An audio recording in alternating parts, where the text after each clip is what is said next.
Hi, welcome back guys. This is your friend, the Nika Fanfics. Back with amazing fanfiction. This is the series of What if Deku acquired Darkweb Quirk? Now before starting, please give this video a like and subscribe to the channel if you want more videos like this. Now let's get into the fanfic. Here's the sad truth. All men are not created equal. Izuku Midoriya had to learn that the hard way. Some villains just can't be beaten without powers. So no, I honestly don't think you can become a hero without a quirk. Those were the exact words of his longtime idol, a person that he had looked up to all his life. A person that took up most of the storage of his mom's computer because of the countless videos he saved of him. A person that he could watch and admire on a screen all day long, in a non-creepy context, of course. Someone that he would constantly cheer for whenever he popped up on the TV screen in a news headline. Someone that he, himself, strived to be like in the near future. A person who greatly inspired him to keep on going, to keep moving forward, and to keep smiling, no matter the odds. And yet, Izuku realized how ironic it was, that this was the same person who told him that he didn't have what it takes. It's not bad to have a dream, young man. Just make sure your dreams are attainable. Realistic. Understand? Those exact words never left his mind. They kept replaying over and over and over again, searing his heart open like hot knives on bare skin. His lifelong hopes and aspirations were burned into ashes in a matter of seconds. He cried until his eyes turned red and he couldn't physically see. To put it simply, Izuku Midoriya shattered. Talk about your dreams being crushed into pieces right before your very eyes by the same person who taught you how to dream, right? You don't stand a chance without a quirk, Deku. Or maybe All Might wasn't the one to blame. Maybe it was his own fault all along. The guy said it himself, a hero needs a quirk. Deep down Izuku knew this, all this time. He was just avoiding reality. That was why he was so desperate to prove himself wrong. If you want to help people, there are plenty of other ways to do it. You can become a police officer. You'll never be a hero. Better to find out now instead of later, I guess. Make sure your dreams are attainable. There's no way you're getting in the hero course without a quirk. You're even worse than the rest of these DMN rejects, you quirkless wannabe. You know, if you really want to be a hero that badly, there actually might be another way. Just pray that you'll be born with a quirk in your next life, and take a swan dive off the roof. A loud explosion disrupted his train of endlessly intrusive thoughts. It was alarming how close it sounded to where he was. Was he that deep in thought, that he failed to notice what was going on around him? The boy jolted in his place, looking up and across the street from where the noise had come from. And, oh, it was the same explosion he heard just moments ago from the rooftop. That's strange. Was the fight from earlier still going on? He thought it'd be resolved by the time he got home. Why was he even here in the first place? This wasn't where he was supposed to be walking. Did he subconsciously come here to check it out? Curse his habit of arriving at crime scenes, just for the sake of taking down notes and watching pro heroes do their work in their respective fields. Time seemed to slow down the longer Izuku stared at the crowd gathering from across the street. He knew he shouldn't be stopping, but his body completely grew a mind of its own and decided to cross the road towards where the people were clamoring about something. Once he got there, all he could think about was how useless his notes were going to be either way, since he decided to finally let go of his dreams. Or did he? Izuku wasn't even sure anymore. The boy solemnly looked past the crowd, tilting his head from side to see what on earth was going on. Izuku could barely see anything, but he could make out some of the pro heroes that he knew by heart.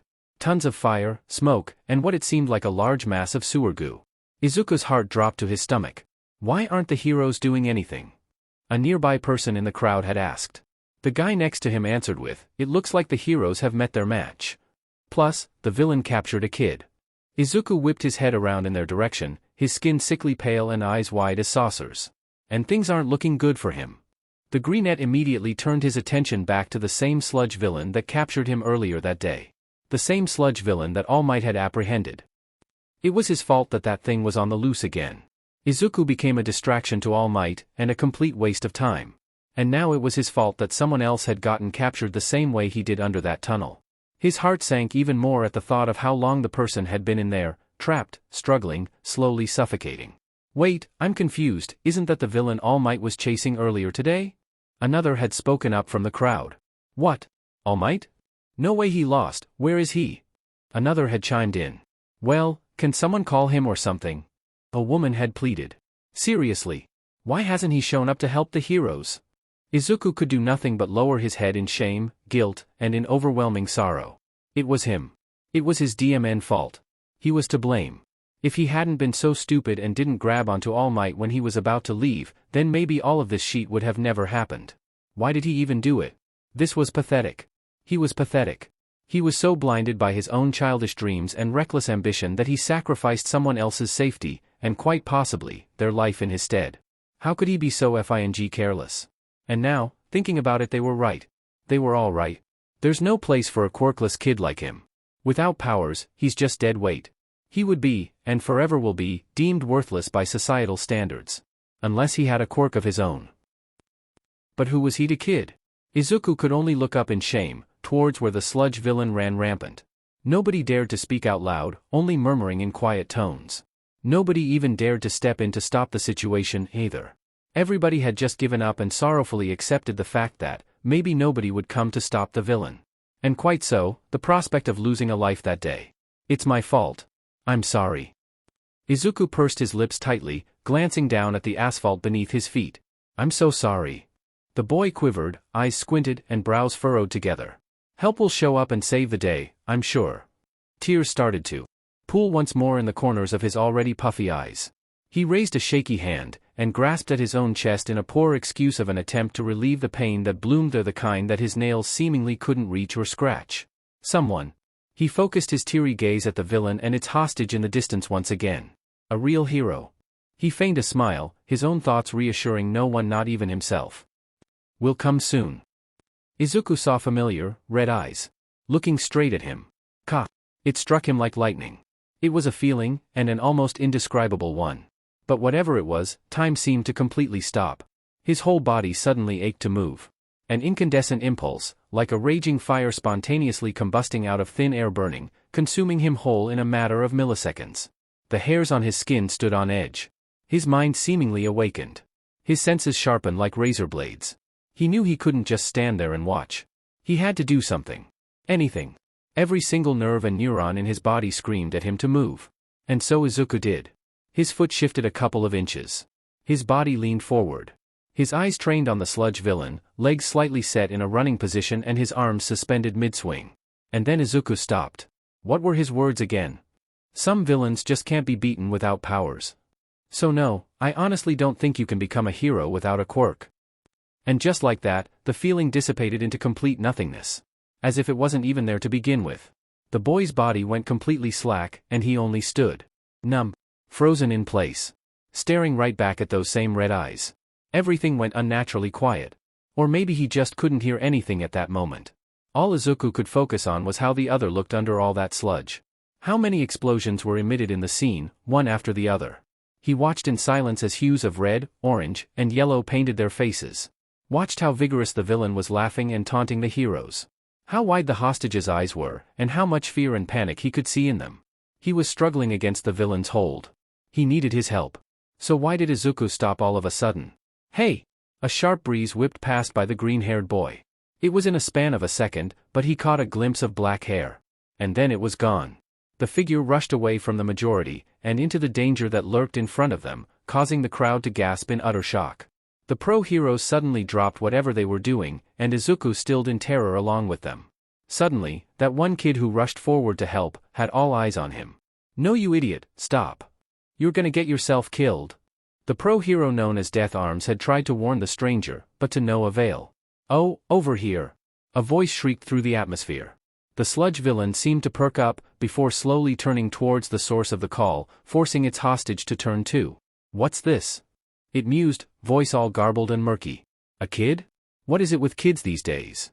The monster cackled darkly, its distorted voice a low rumble that made the ground shake with each word muttered. The said kid did not falter in his tracks. Why don't you go pick on someone your own size? He loudly exclaimed with a shaky voice, stuttering with fear and hesitation. But somewhere along the line, there was also a hint of determination found in his tone. Izuku could only watch in shock and rapt as the boy spread his bare arms outwards. And in a second, his skin seemed to solidify and harden. His hands and fingers became sharp and edged like the blade of a sword. Izuku's mind raced out of habit. It seemed like the stranger possessed a quirk that enabled him to harden his skin. But what good would that bring if he was going against an opponent that had pure sludge and goop as its body? He swallowed down the bile in his throat, ruminating the abhorrent feeling of not being able to breathe as thick mud painfully crawled its way through his lungs. The sludge monster's fluid body makes him immune to any form of physical attack, so Izuku sadly concluded that using a hardening quirk as an offense would not be effective against a villain with that kind of power. One would have to have brute strength to be able to fight that sludge monster.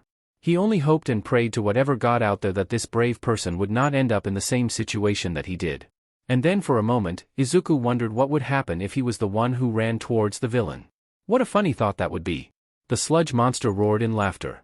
Oh, you're funny. It grinned hideously. And DMN stupid, too. The villain crooned, raising a large hand made out of sludge in the air. I thought kids knew better than to run straight into their deaths. The sludge monster cried out in amusement, ready to strike the stupid yet gallant boy without hesitation. The latter, however, roared out in a war cry. Using his hardened hands, the boy straight out ran into and smashed a corroded wall that stood in his tracks, before gathering the debris up in his hold. As quickly as he could, the boy spun around with his arms extended outwards, using the momentum to throw a projectile of rocks, stones, and dust at the sludge monster's face. It might have been a poorly thought-out move made up on the spot, but it was pretty DMN well effectual, with the help of luck. The unexpected attack had temporarily stunned the sludge villain. It roared in pain as the dust and debris got caught in its eyes, before reeling back and momentarily releasing its hostage from its suffocating hold. Only then did the courageous boy see the victim up close. The blonde-haired kid gasped for air, coughing and hacking away as pure oxygen once more filled his lungs. He was drenched in sweat and covered in grime. Being stuck under all that sludge and mud was effing awful. It only infuriated the blonde male further. On the flip side, his reaction only encouraged the other boy to keep on going. Something told him that he was on the right track. Hey there! The young stranger worriedly called out, running closer to the monster and its hostage. He began clawing on the sludge that bound the other, but he very well knew that it'd only do nothing. Everything dash. "Es gonna be okay." The black-haired male stuttered, clearly torn apart and unsure of what to do next.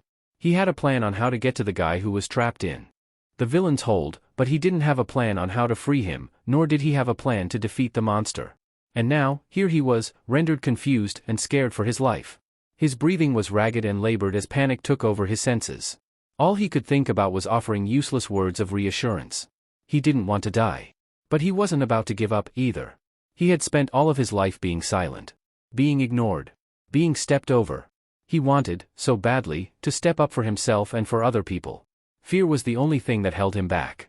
But when he saw this girl in his middle school standing up so bravely to bullies, acting like nothing in the world could ever stop her, he was in awe. Inspired. Impressed. He wondered if he could do the same thing too. But deep inside, he felt that he couldn't live up to her example.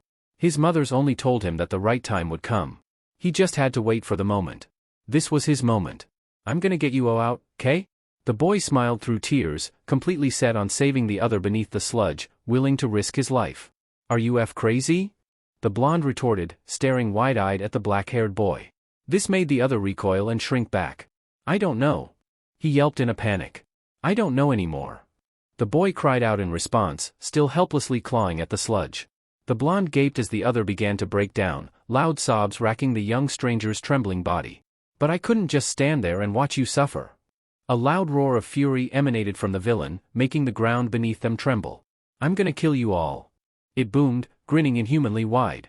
"Just a little bit longer, kid." A large sludge fist formed from the masses, raised high up in the air. The black-haired boy could only look up and watch in horror. "And I'm done playing with you." The fist was instantly brought down, aimed with a purpose to kill. Every pro-hero in the vicinity quickly rushed in to rescue the poor soul. "Save the boy! This thing will kill him." The black-haired male cowered in fear, one arm raised and covering his face in a natural instinct to protect oneself. Gritting his sharp teeth, he waited for the pain that was about to come. However, and much to his surprise, he felt absolutely nothing. Or maybe he was all read. "I really am pathetic," an all-familiar voice spoke. The boy's eyes opened in surprise. He flinched when he saw yellow hair, and a smile that everybody knew too well. "All Might?" The man towered over his small figure, struggling to maintain his footing as one of his arms blocked the villain's attack. "I told you all the tricks to make a great champion," he grunted, slowly raising the same arm in the air. "But I see now I wasn't living up to my own ideal." The pro-hero had finished, finally breaking free from the sludge that held him back. The blonde-haired boy stared wide-eyed at the scene unfolding before him, seemingly quite surprised that All Might had made an appearance, too. The pro-hero suddenly grabbed both of their arms, speaking through blood and gritted teeth. Pros are always risking their lives. That's the true test of a hero. The sludge villain roared in an outrage, desperate to fight back in a panic against facing the #1 hero. DMNU, All Might. It brought another sludge hand down, but before anything could happen, All Might had countered the attack. He pulled his own fist back, and shouted at the top of his lungs. Detroit, Smayawasha. The last thing the blonde remembered was a strong gust of wind pushing him up into the air. And then everything went FING black. He could hear that annoying voice again. God, he would give anything to make him FING shut up. He'd sees him off so DMN much. F off Y lil sheet. He slurred out, furrowing his brows as his nose scrunched up in distaste.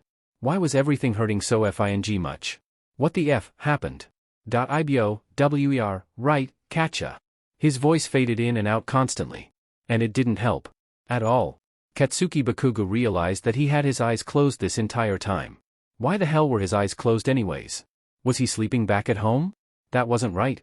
He didn't remember walking home. Wasn't he supposed to go with his shitty but friends to the arcade? He let out a groan of discomfort. I do, nay, to be, hero. There it was, again. Bakugo squinted his eyes open, mouth already in the form of a scowl. Could he just shut the F up? Oi, he rasped out, trying to blink away the blurriness in his vision. He could make out bright lights, and a familiar silhouette standing in front of him. Deku, shoo, F up. Am gonna? Fucking dash. Bakugo grunted, wiping away the muck in his eyes. His brain instantly stopped the moment he felt something different. His forehead felt weird. Katsuki froze. Sor, I, didn't, save, you. What? Save you? Okay, that's it. The motherfucker. Whoa, hey there. Easy. Don't sit up just yet, man, a voice spoke up. One that Katsuki didn't recognize. The blonde tried to look around to assess his surroundings, only ending up hissing through his teeth right after. Clearly, looking around was a bad FING idea. Yeah, I wouldn't do that if I were you. You had it pretty bad. The voice added. Katsuki didn't know who the hell this was, but he was already getting annoyed at them. Where THF am I? The blonde grumbled, trying to settle into a more comfortable position. He realized that he was lying down on a PSS poor quality bed.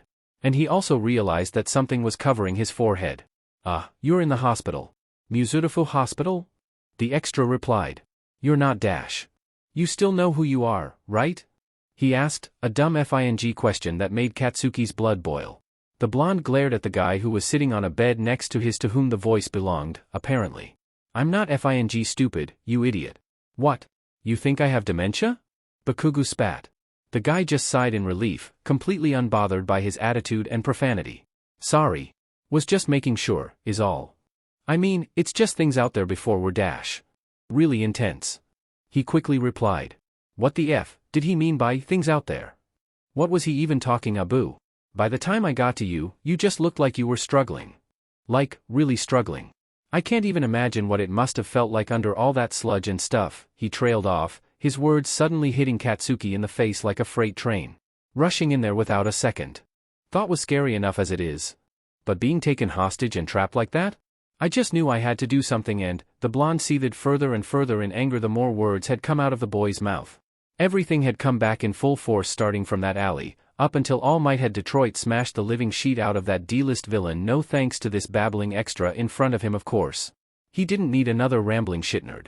And he especially didn't need anyone reminding him of his little F up. If only he had been more aware back then with his friends, then none of this shit would have happened. He wouldn't have embarrassed and made a fool out of himself like that in front of everybody as well. Katsuki immediately interrupted the extra before he could say anything more. Alright. I get it. Now shut the F up, the blonde snarled in response, causing the other to immediately stop and turn red from embarrassment. Sorry. I didn't mean to dash. I'll shut up now. The guy chuckled nervously, rubbing the nape of his neck with a bandaged hand. Katsuki rolled his eyes, scowling at the other. It was only then that he got a good look at who this person was. A boy, probably around his age more or less, with spiky black hair that was just under shoulder length. Short bangs between his eyes. A little scar spanning across the lid and under his right eye. Red irises. Sharp teeth. He looked like an angsty, emo teen who couldn't pick a struggle between nonchalantly committing to the bit, or looking like a nervous wreck, but that dumb, wide grin made Katsuki think otherwise.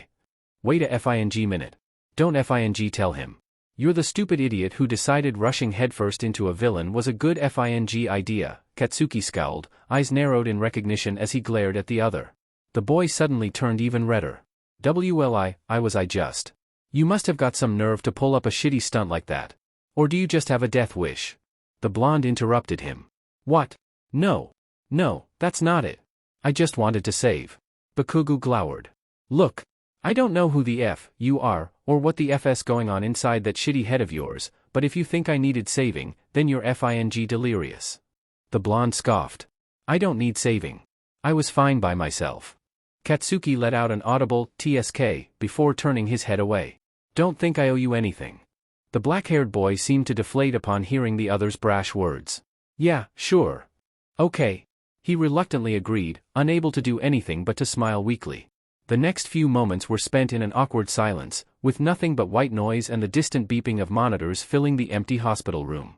The blonde scuffled backwards on the bed until his back could feel the wall. And then, with a heavy sigh, he rested his head gently against the hard surface. The boy gritted his teeth when he felt a throb of pain surge through his skull. Great, his ignorance ended up with him suspended in a FING hospital with some dumb extra. Why was he even in the hospital, anyways? It wasn't as if he got severely injured. It was just a concussion or two. Sorry. About yesterday, and today. I didn't mean to. The black-haired male spoke up, staring at the marble floor as he twiddled his thumbs. It's just. Something made me move, you know? Bakugo immediately whipped his head towards him despite his body protesting in pain. I don't know why I did what I did. I don't know why my legs moved on their own. But maybe. It was because of the look on your face. The boy looked up and was instantly face to face with the blonde male. The poor boy shrieked from the sudden proximity, his heart almost giving out inside his ribcage. Katsuki was quick to slap a hand against his mouth, eerily staring at the other with a calm expression, one that was very much un-Katsuki-like of him. I'm sorry. Yesterday? Did I just hear you right? The blonde smiled, but there was no mirth present in his expression. The other was hesitant to respond, but nodded slowly nonetheless. Katsuki's feigned smile had dropped, and he was quick to pull away from the other. XFING, excuse me? The black-haired boy took a second or two to calm his racing heart down, then proceeded to explain what the blonde apparently wasn't made aware of. So, yeah. Yesterday. When All Might had stepped in to counter that sludge villain's move with one of his overpowered punches, it sent this huge gust of wind that almost sent everybody flying. Including you and me, because we were the ones closest in range. He constantly paused in between his words, seeming as if he was carefully choosing which term to use to communicate with a toddler. Katsuki rolled his eyes. Okay? I already FING know that, genius. What the F does that gotta do with? I'm not finished yet, you gotta let me continue, man. Well, hurry the F up then. The black-haired one sighed. But before he delivered the punch, he grabbed both of our arms at the last second. Which was sort of a bad idea, because, well, I was still hard. The boy only stared in confusion when Katsuki flashed a look of disgust across his face. And then his skin flushed pale when he realized why. And oh no, I didn't. I meant my quirk, my hardening quirk. I was still in hardening mode. My arms were hardened. The black-haired boy quickly elaborated on himself further, before continuing on. So when he grabbed the both of us, I might have, accidentally, hit you. The boy trailed off with a pained grimace, gesturing towards Katsuki. The blonde had pet a brow, before looking down at himself towards where the other was pointing at. One of his arms was in a cast. And not only that, but when we were both flung into the air, I might have smacked you in the head with one of my hands. The boy added, gesturing towards his own head in circular motions. Oh. The bandage around his head. The pain through his skull. Him blacking out. Oh. Okay. You were, knocked out. Unconscious, for almost a day. Because of me. The boy anxiously played with his own thumbs, his voice becoming softer and quieter towards the end of his sentence. I'm so sorry. He murmured, gnawing at his lower lip. And then he waited for his inevitable doom. The boy knew he was about to get in trouble. Maybe even shouted at. Worst case scenario? Staying a couple of more days at the hospital because of new injuries. He already had both of his arms in bandages because of strain and quirk overusage. What's a couple? Of more bruises? And probably a few broken bones? Your name. The boy looked up with a quiet, huh? The blonde male had his head lowered, face hidden by the spikes of his bangs. Your name. What's your name? the other repeated in a casual manner. And that alone sent shivers down the black-haired boy's spine. He might not know who his blonde companion was, but he knew him well enough to know that he wasn't always the calm type. He seemed to have a very short temper. The boy hesitated for a moment or two, but still replied in the end. Kirishima. Eijiro Kirishima. Well then, Eijiro Kirishima. Katsuki tilted his head up, an uncanny smile stretching across his face. A series of small yet startling explosions sparked up on the palm of his good hand. I'll make sure to remember your name so I can put it properly on your tombstone after I beat the living sheet out of you and bury you 6 feet under the ground. The murderous smirk on his face grew even wider. Kirishima only blinked in response. And then he immediately fled away from the blonde, but was deemed already too late when he got pulled back by the front of his hospital gown. Kirishima instantly began crying out for mercy, covering his scrunched-up face using his bandaged arms. I'm sorry. I'm sorry. It was an accident, please. Shut up. I'll make sure to be as quick and painless as possible. Be grateful that it was the next face of the #1 hero who'll kill you. Katsuki blatantly threatened the other, smoke billowing from where he was grabbing the boy's gown. Kirishima vigorously shook his head, pleading for leniency. I'm so sorry. Please. I swear, it was an accident. Look, you're not the only one who's injured, okay? We're even. He flailed his bandaged arms in a last attempt for chances at surviving. The boy could already smell the pungent scent of burning fabric under his nose. Please, please. Kirishima wailed, eyes shut tight and still struggling to get away from the blonde's scorching hold. Katsuki only stared blankly at the other. If looks could kill, Kirishima would already be incinerated on the spot the moment Katsuki had first laid his eyes on him. With a sneer, the blonde-haired boy immediately withdrew from the other, shoving him away in the process. Kirishima fell flat on his butt on the hospital bed, sighing heavily in relief right after. Geez, man. You're terrifying. The boy cautiously stared at Katsuki, promptly maintaining a safe distance away from the other. The blonde male only went back to his bed and sat down, back slouched and all. Strings of curses were muttered under his breath. Man. I feel sorry for Deku now. Are you this mean and intimidating to everyone else all the time? I mean, seriously. Terrifying people and assaulting them isn't even right. How can you be the next face of the #1 hero if you always threaten to kill innocent people? Kirishima huffed out, frowning at the other male. Bakugo was quick to whip his head towards him, nearly giving himself another whiplash. How the F, do you know that name? The blonde scowled, eyes narrowed at the other. Brief flashes of FING messy, green hair and stupid FING freckles plagued his mind. Katsuki internally berated himself for letting those distasteful thoughts linger around. Kirishima blinked a couple of times. With a simple shrug, he replied. I heard you talking in your sleep earlier.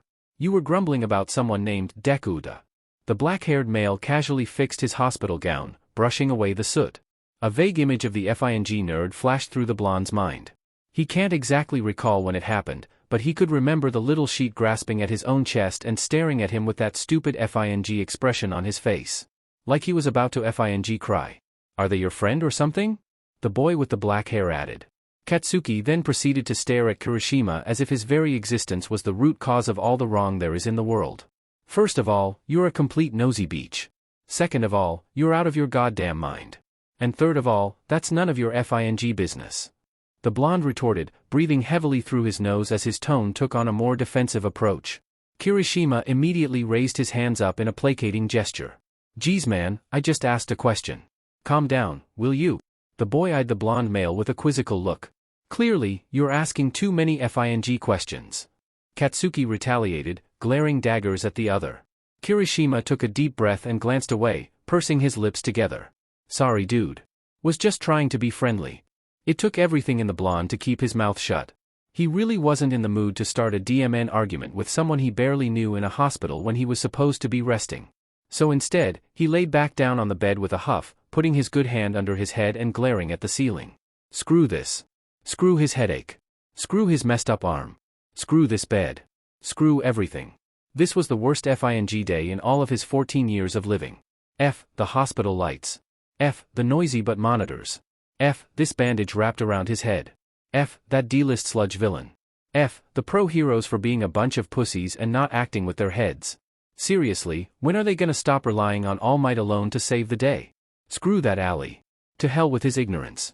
Screw the crowd that just stood there and watched. F, Deku. A sneer crawled its way across Katsuki's face. Deku. That DMNFING shitnerd, most of all. F him. He and his worthless dreams of becoming a hero. Who the hell did he think he was? A lowlife? A quirkless idiot who was so set on becoming a hero like his idol? There would be absolutely no way on both hell and earth that he'd let that shitty nerd surpass him. So FING stupid. He looked so FING stupid. Just what on earth was that face for? He looked like a goddamn crybaby that had his lollipop taken away. God, he would give anything to beat the shit out of that pathetic face. His constant crying makes him sick and brat. The doors to their shared hospital room had slammed open, revealing a few people who did not hesitate in rushing in. Both Bakugo and Kirishima immediately sat straight up on their respective beds, eyes wide. Mom? Ma? The black-haired boy smiled toothily in unmistakable joy, beyond happy to be reunited with his family. Oh, AG. A dainty woman with black, almost spiky hair had cried out, clinging to her son like a lifeline. Baby, I'm so glad you're all right. She wept, clutching her son close as she peppered his forehead with kisses. Another woman who was quite tall and well-built had joined in on the heartwarming embrace, wrapping both of her arms around them. Your mom and I were scared to death, EI. We couldn't sleep at all and we were so worried that something might have happened to you, Kirishima laughed tearily, holding both of his mothers as close and strong as he could. Don't worry, Ma. It's okay, everything is fine. I'm fine, all right? He grinned brightly, tears streaming down his face. Both of his moms cooed over him, completely lost in their own world of love, appreciation, and utter relief. Katsuki stared blankly at them. Wow. Meanwhile smack. Katsuki groaned in pain and irritation. His own mother had just smacked him on the shoulder. Thankfully she didn't hit him on the head lest he might just get another concussion. Made Katsuki wonder that maybe she did care after all. You careless brat. You got taken by a villain. You could have died. Mitsuki Bakugo shouted at him. Katsuki had to slightly lean away from the blonde-haired woman to preserve his hearing. Son, we were so scared and worried for you. Especially your mother. We're so glad that you're all right. The man with the brown hair and glasses that framed his kind face had stepped in, a hand on his wife's shoulder and smiling at his son with teary eyes. Katsuki had to greatly resist the urge to roll his eyes. Bold of you to assume that I'd let myself die at the hands of a lowlife thug. He grumbled under his breath, glaring at nothing in particular. That doesn't excuse your reckless behavior, Katsuki Bakugo. The blonde-haired boy sighed heavily. Jesus, old hag, okay. I get it. He scowled and glanced away from his parents. Now can we get out of this hellhole and go back home? I'm tired and I have a lot of catching up to do at school if I want to pass and go to UA. That was a complete lie. If there's one thing that Katsuki Bakugo is, it's that he's a perfectionist. He refuses failure, and always aims for the very top. The boy grew up with constant praises and admiration, blessed with a quirk that everybody else kept fawning over, gifted with potential and fierce tenacity. Acing all classes would not be a problem for a boy like him. Not until the doctor says so. No you don't. Mitsuki crossed her arms, eyeing her son with a raised brow. Katsuki narrowed his eyes. Now. Before you say anything, Katsuki, your mother and I best decided that you should take a day off before you can get back to school again. I'm sure a day off won't affect anything. His father chimed in, calmly offering a smile. And you won't have to worry about your strange obsession of surpassing Izuku or something like that. Mitsuki blatantly added, her expression suddenly changing. Masaru stilled, awkwardly freezing on the spot. Katsuki was quick to react to his mother's words, faint memories of a certain greenette igniting a spark of distaste and irritation inside of him. The blonde frowned, scowling at his own parents. Ha! Oh shut it, brat. We all know what's going on between you and Izuku, Mitsuki nonchalantly interrupted. The blonde fumed even more. I don't know what the F you're talking about, he began to retort, only to be interrupted once more. Which is why she had also come here to visit you. His mother's words had caught him off guard, making the unsaid curses die instantly on his tongue. Both of his parents had stepped aside, revealing the one person that the blonde had least expected to see. After all these years, Katsuki was immediately struck with nostalgia. A woman with green hair tied up in a ponytail with eyes as wide as saucers that conveyed prominent emotions had carefully stepped closer. It had been years since the last time he saw her, and now, all he could think about were the cookies she constantly baked for them every time he came over to play. Katsuki was rendered speechless when Izuku Midoriya smiled warmly at him. Katsuki, the woman greeted, slightly bowing her head down out of habit. The boy blinked a couple of times, mouth somewhat agape. He stared back and forth between Izuku and his mom, unsure of what to say. Auntie, he cleared his throat, now awkwardly sitting upright on the bed. Katsuki felt a bit tense and uneasy under her presence. Whether it may be because of the years or the fact that he was constantly bullying her son without her knowledge, he wasn't sure. It's been a while. I heard all about the news. How are you doing? Inko questioned with concern, slightly showing off signs of awkwardness as well. Katsuki's thoughts lingered for a moment or two. I'm doing fine, auntie. Thank you for visiting me, the blonde replied, breaking off in between his words. The woman smiled in response, tilting her head down and humming in reassurance. I'm very glad to hear that, she spoke softly, gazing at the marble floor. The silence afterwards made Katsuki's skin itch. It was a complete surprise to see someone from his childhood years to come visit him now, of all the time and places. And frankly, it was getting a bit annoying for him to not only beat around the bush, but to also spend an extra minute with someone he didn't exactly want to interact with. And no, it wasn't because she reminded him of someone. He knew the woman didn't come just to say hello and check up on how he was doing, no. Clearly, she had something else to say. He had a gut feeling on what this was about, and Katsuki wasn't the patient type. Is there something you need, auntie? The blonde had straightforwardly and rudely asked. That earned him a scowl from his own mother. Katsuki Bakugu, you stop that disrespectful attitude, Mitsuki began, fuming at her son's behavior. However, Inko had already stepped in to defuse the situation. It's all right, Mitsuki. He's right. I do need something. The green-haired woman had sighed heavily, stepping closer towards Katsuki. And at that moment, he finally noticed. Eyes puffy and red, dark circles under them, her hair slightly unruly and unkempt. Inko looked like she hadn't had a good sleep. Hadn't had sleep, even. She was clearly upset about something, and Katsuki had a feeling. He suddenly wasn't annoyed or irritated anymore, but he was still hesitant to talk. I'm sorry for suddenly dropping by out of nowhere, Katsuki. I know it's been a while and you might be very shocked to see me again, out of all times no less. But I didn't know what to do, so I thought talking to you would help me. Inko admitted, face slightly burning in shame. I have no intention in making you feel unimportant or anything, but I really need your help. The blonde male stared at the woman, unsure of what to say. He was undergoing a lot of foreign emotions, all at the same time. The boy wasn't sure whether to feel angry because the woman had the audacity to assume she was making him feel unimportant, or to feel confused about this whole situation. Izuku Midoriya had only looked up at him, smiling through tears. What? Katsuki blurted out, completely taken aback by what the woman had said. He was sure he heard her right. Under a dark alley, littered with garbage and forgotten junk, with a single flickering light illuminating the area, a group of men with shadowed faces whose identities were hidden from the outside world had faced a young boy. Aren't you a little too young to be making deals like these, kid? The head of the group had stepped forward, cautiously eyeing the young male. The boy only looked at him head-on. Last night, after buying a couple of things from the grocery store, Inko repeated once more, face puffy and painted with sorrow. I discovered what had happened to you through the news when I turned the TV on, so I called out to him to tell him, she continued. Katsuki's eyes were wide. Well, the boy replied, mustering up the courage to formulate a response. I'm certainly old enough to be doing whatever the F I want. He frowned, staring straight at the man. The stranger had only raised a brow at the boy's response, hesitation evident in his expression. Kid's got spirit. He chuckled, and soon, his comrades had joined in. But he wasn't. He wasn't answering me, the green-haired woman cried out. Mitsuki and Masaru had to step closer to comfort the weeping woman.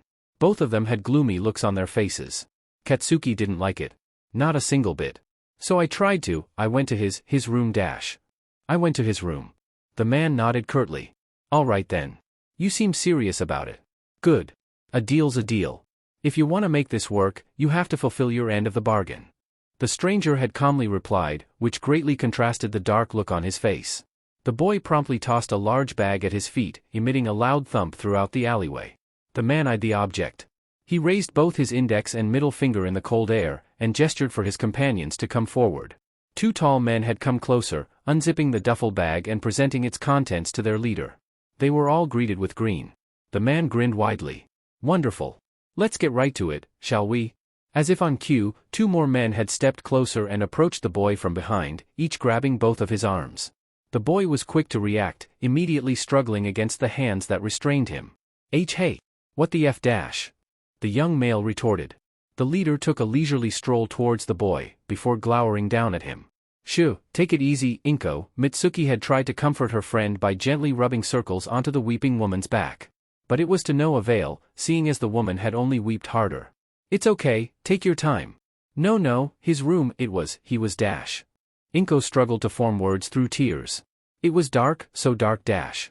There was nothing left. The woman had brought a hand up to cover her own mouth, muffly sobbing. Katsuki was overwhelmed. He glanced at his own mother, frustrated and desperate to know what the F was going on. What is she talking about? He asked quietly. Mitsuki couldn't give an answer, only looking away with a pained expression painted across her face. He glanced at Masaru. His father offered the same expression. So he only looked at Inko. The woman was clutching something close to her chest. Well, congratulations, kid. You officially have a quirk now. The man grinned from ear to ear. The young boy only looked up in trepidation, completely surrendering as he came to realize that there was no escape. Not this time. Things are only getting started. You'll be a new man after all of this. I'd say not to get too excited though, the man laughed, turning around and slowly walking away. And then he paused in his tracks, tilting his head to the side. Because it'll hurt like a beach. Katsuki realized that it was a figurine. A small figurine that he knew all too well. He'd seen it enough times to know what it was, even from miles away. He got it first when he was a kid. He played with it all the time. With his playmates. With his friends. With him. Yeah, that's right. He had one identical to his. This was the only thing I saw. Inko Midoriya sobbed relentlessly, endless tears now streaming down on her exhausted face. My son. Katsuki dash. Yesterday, you dash. You are the only one who knows him. I have to know where. Both Masaru and Mitsuki were holding the woman up at this point, to prevent her from collapsing down to the floor. And Katsuki only did nothing but watch. He always loved it when he's right about everything. He kept bragging about it to everyone all the time. So why didn't he love it when he knew he was right about what was happening? Why wasn't he happy when he knew it was about Deku? This wasn't in our deal. The boy yelped when he felt a pinch on his neck. One of the man's goons had injected something into him. He tried to struggle once more, slowly becoming dizzier and dizzier by the minute. And then, before the world turned black, he heard the man once more. Pleasure doing business with ya, kid. Katsuki Bakugu did nothing but watch as the mother of his former childhood friend had broken down and spiraled into heartbreak in front of his hospital bed. He felt like he couldn't do anything at that moment, because of the fact that he had just literally woken up from being knocked unconscious. If someone were to wake up and have a sobbing woman at the foot of their bed right after, they wouldn't know what to do either. It wasn't his fault, so why did he feel so guilty? He was so overwhelmed with emotions that confused him. He knew he had done nothing, but it felt like he had done everything. My Izuku, the woman cried out, holding the small All Might figurine near her heart. That day made Katsuki rethink everything. His words. His actions. His thoughts. What he was capable of feeling. My Izuku is gone. Inko Midoriya bawled out. The day Izuku Midoriya had run away and went missing. Mom? The door to their apartment swung open with a creak, the room revealing nothing but the dark. Mom, I'm home. Izuku dejectedly stepped inside, feeling the walls for the light switch. Once he found it, he flicked the switch open and carelessly dropped his school bag onto the wooden floor. The boy looked around to make sure his suspicions were right. Mom. Are you here? He sluggishly removed his shoes, one after the other, before padding his way down the hall. The living room lights weren't open. And so weren't the kitchen lights. Nobody seemed to be at home. The boy glanced around, before hesitantly flicking the lights on. Then he went inside the kitchen, before lighting up the place too. The greenette paused when he saw a small note on the fridge. He walked closer and peeled the small piece of paper off of the metal surface, before reading what was written on it. Out buying groceries. There's some leftovers in the fridge. Take care and make sure to lock the door after you. Love, Mama, love. The boy pursed his lips, silently putting the note back on the fridge door. So she wasn't home yet then. The greenette turned and wandered around the house. It felt like the day was too long. So long that it almost felt like a lifetime, and yet, nothing had changed the moment he left for school this morning. Izuku wasn't sure if he was just exaggerating things. He wasn't even sure of what was going on anymore. He took the opportunity to stand for a moment in silence. What was he supposed to do now? He couldn't believe he had met All Might in person, after all these years of admiring him from behind a screen and idolizing the man to no end. Then All Might himself had just told him to give up on his dreams of becoming a hero and be more realistic. Then he left him alone, on the rooftop. A rooftop. There was something else about rooftops? Oh, right. Kaken. His own childhood friend whom he had spent all his life chasing after for a chance of acceptance, to be seen as his equal, had just told him to go jump off a roof and hope for a quirk in his next life. Kaken just told him to kill himself, as if it wasn't a big deal. What if Izuku did consider doing that? What if he actually jumped off? What would happen then, huh? Kaken was an absolute a-hole. He couldn't just start saying stuff like that. And not to mention, he burned his notes and threw them out the window. His notes became fish food, and now they were useless. Years spent on recording minute details, all rendered pointless. Then the sludge monster. Izuku was assaulted and taken hostage by a villain, and he almost died. He could have died. And nobody would have even known, if All Might hadn't intervened. And, ironically enough, he was the reason the villain got out again. And not to mention, in the process, he almost got Kaken killed. He put him in danger. And he didn't even do anything about it. He just stood there, and watched. He watched his childhood friend suffer the same way he did in that tunnel. He could have saved him, he could have. What was he even doing? Why did he just stand there? Why did he stop? He was about to move. He was about to run in there and do something. But he didn't, and he didn't know why. Was it because of what All Might had said to him earlier that day? Or was it his subconscious telling him to just stay put because he wouldn't be able to do anything either way? Okay, fine, sure, Kaken was an absolute dickhead to him all their lives, but he didn't dash. It was complicated. The Greenette was a forgiving but not forgetting type of person. Now if only Kaken had actually and properly apologized to him, then that would be a different story. As if Kaken would be willing to do such a thing. Izuku knew that the boy would rather die than ask for his forgiveness. There was no way on both hell and earth that Kaken would do that.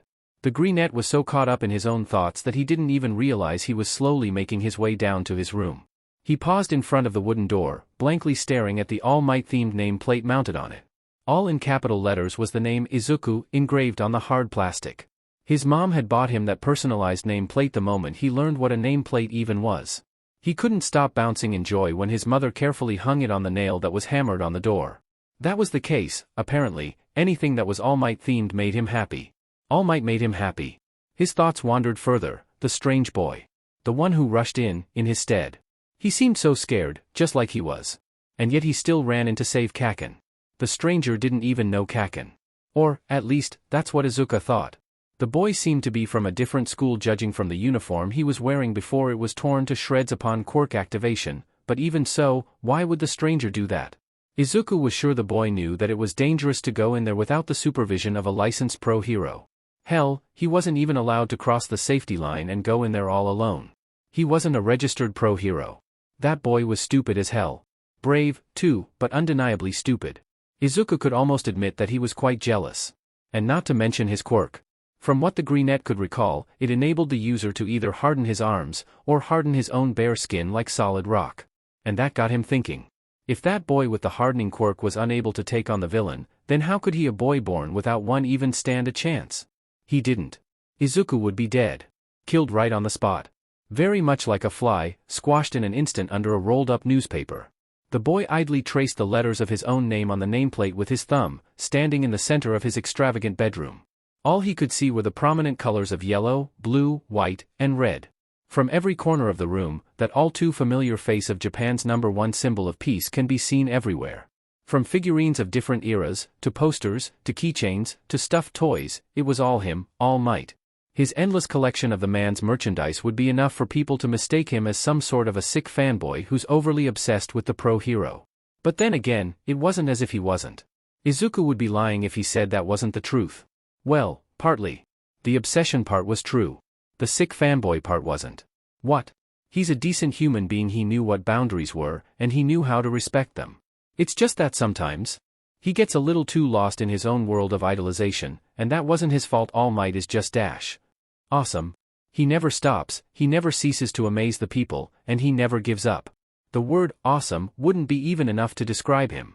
He smiles so brightly even in the face of danger, and he never fails to be this beacon of hope and resilience.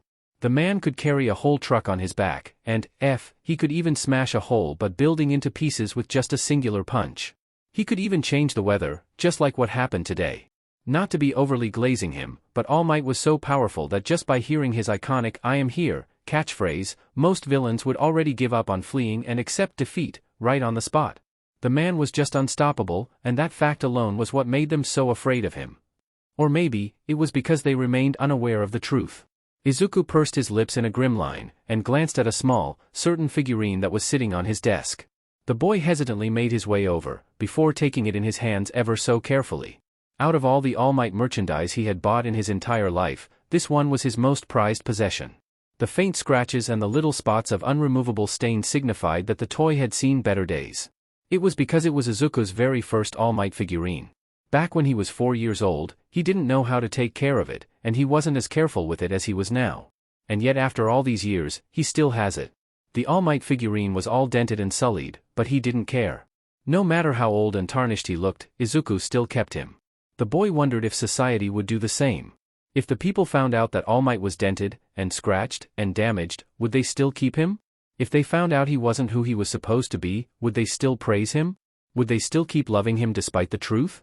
Under all that muscle, and power, and that charming smile that everybody had grown to love, he was just a broken shell of a man.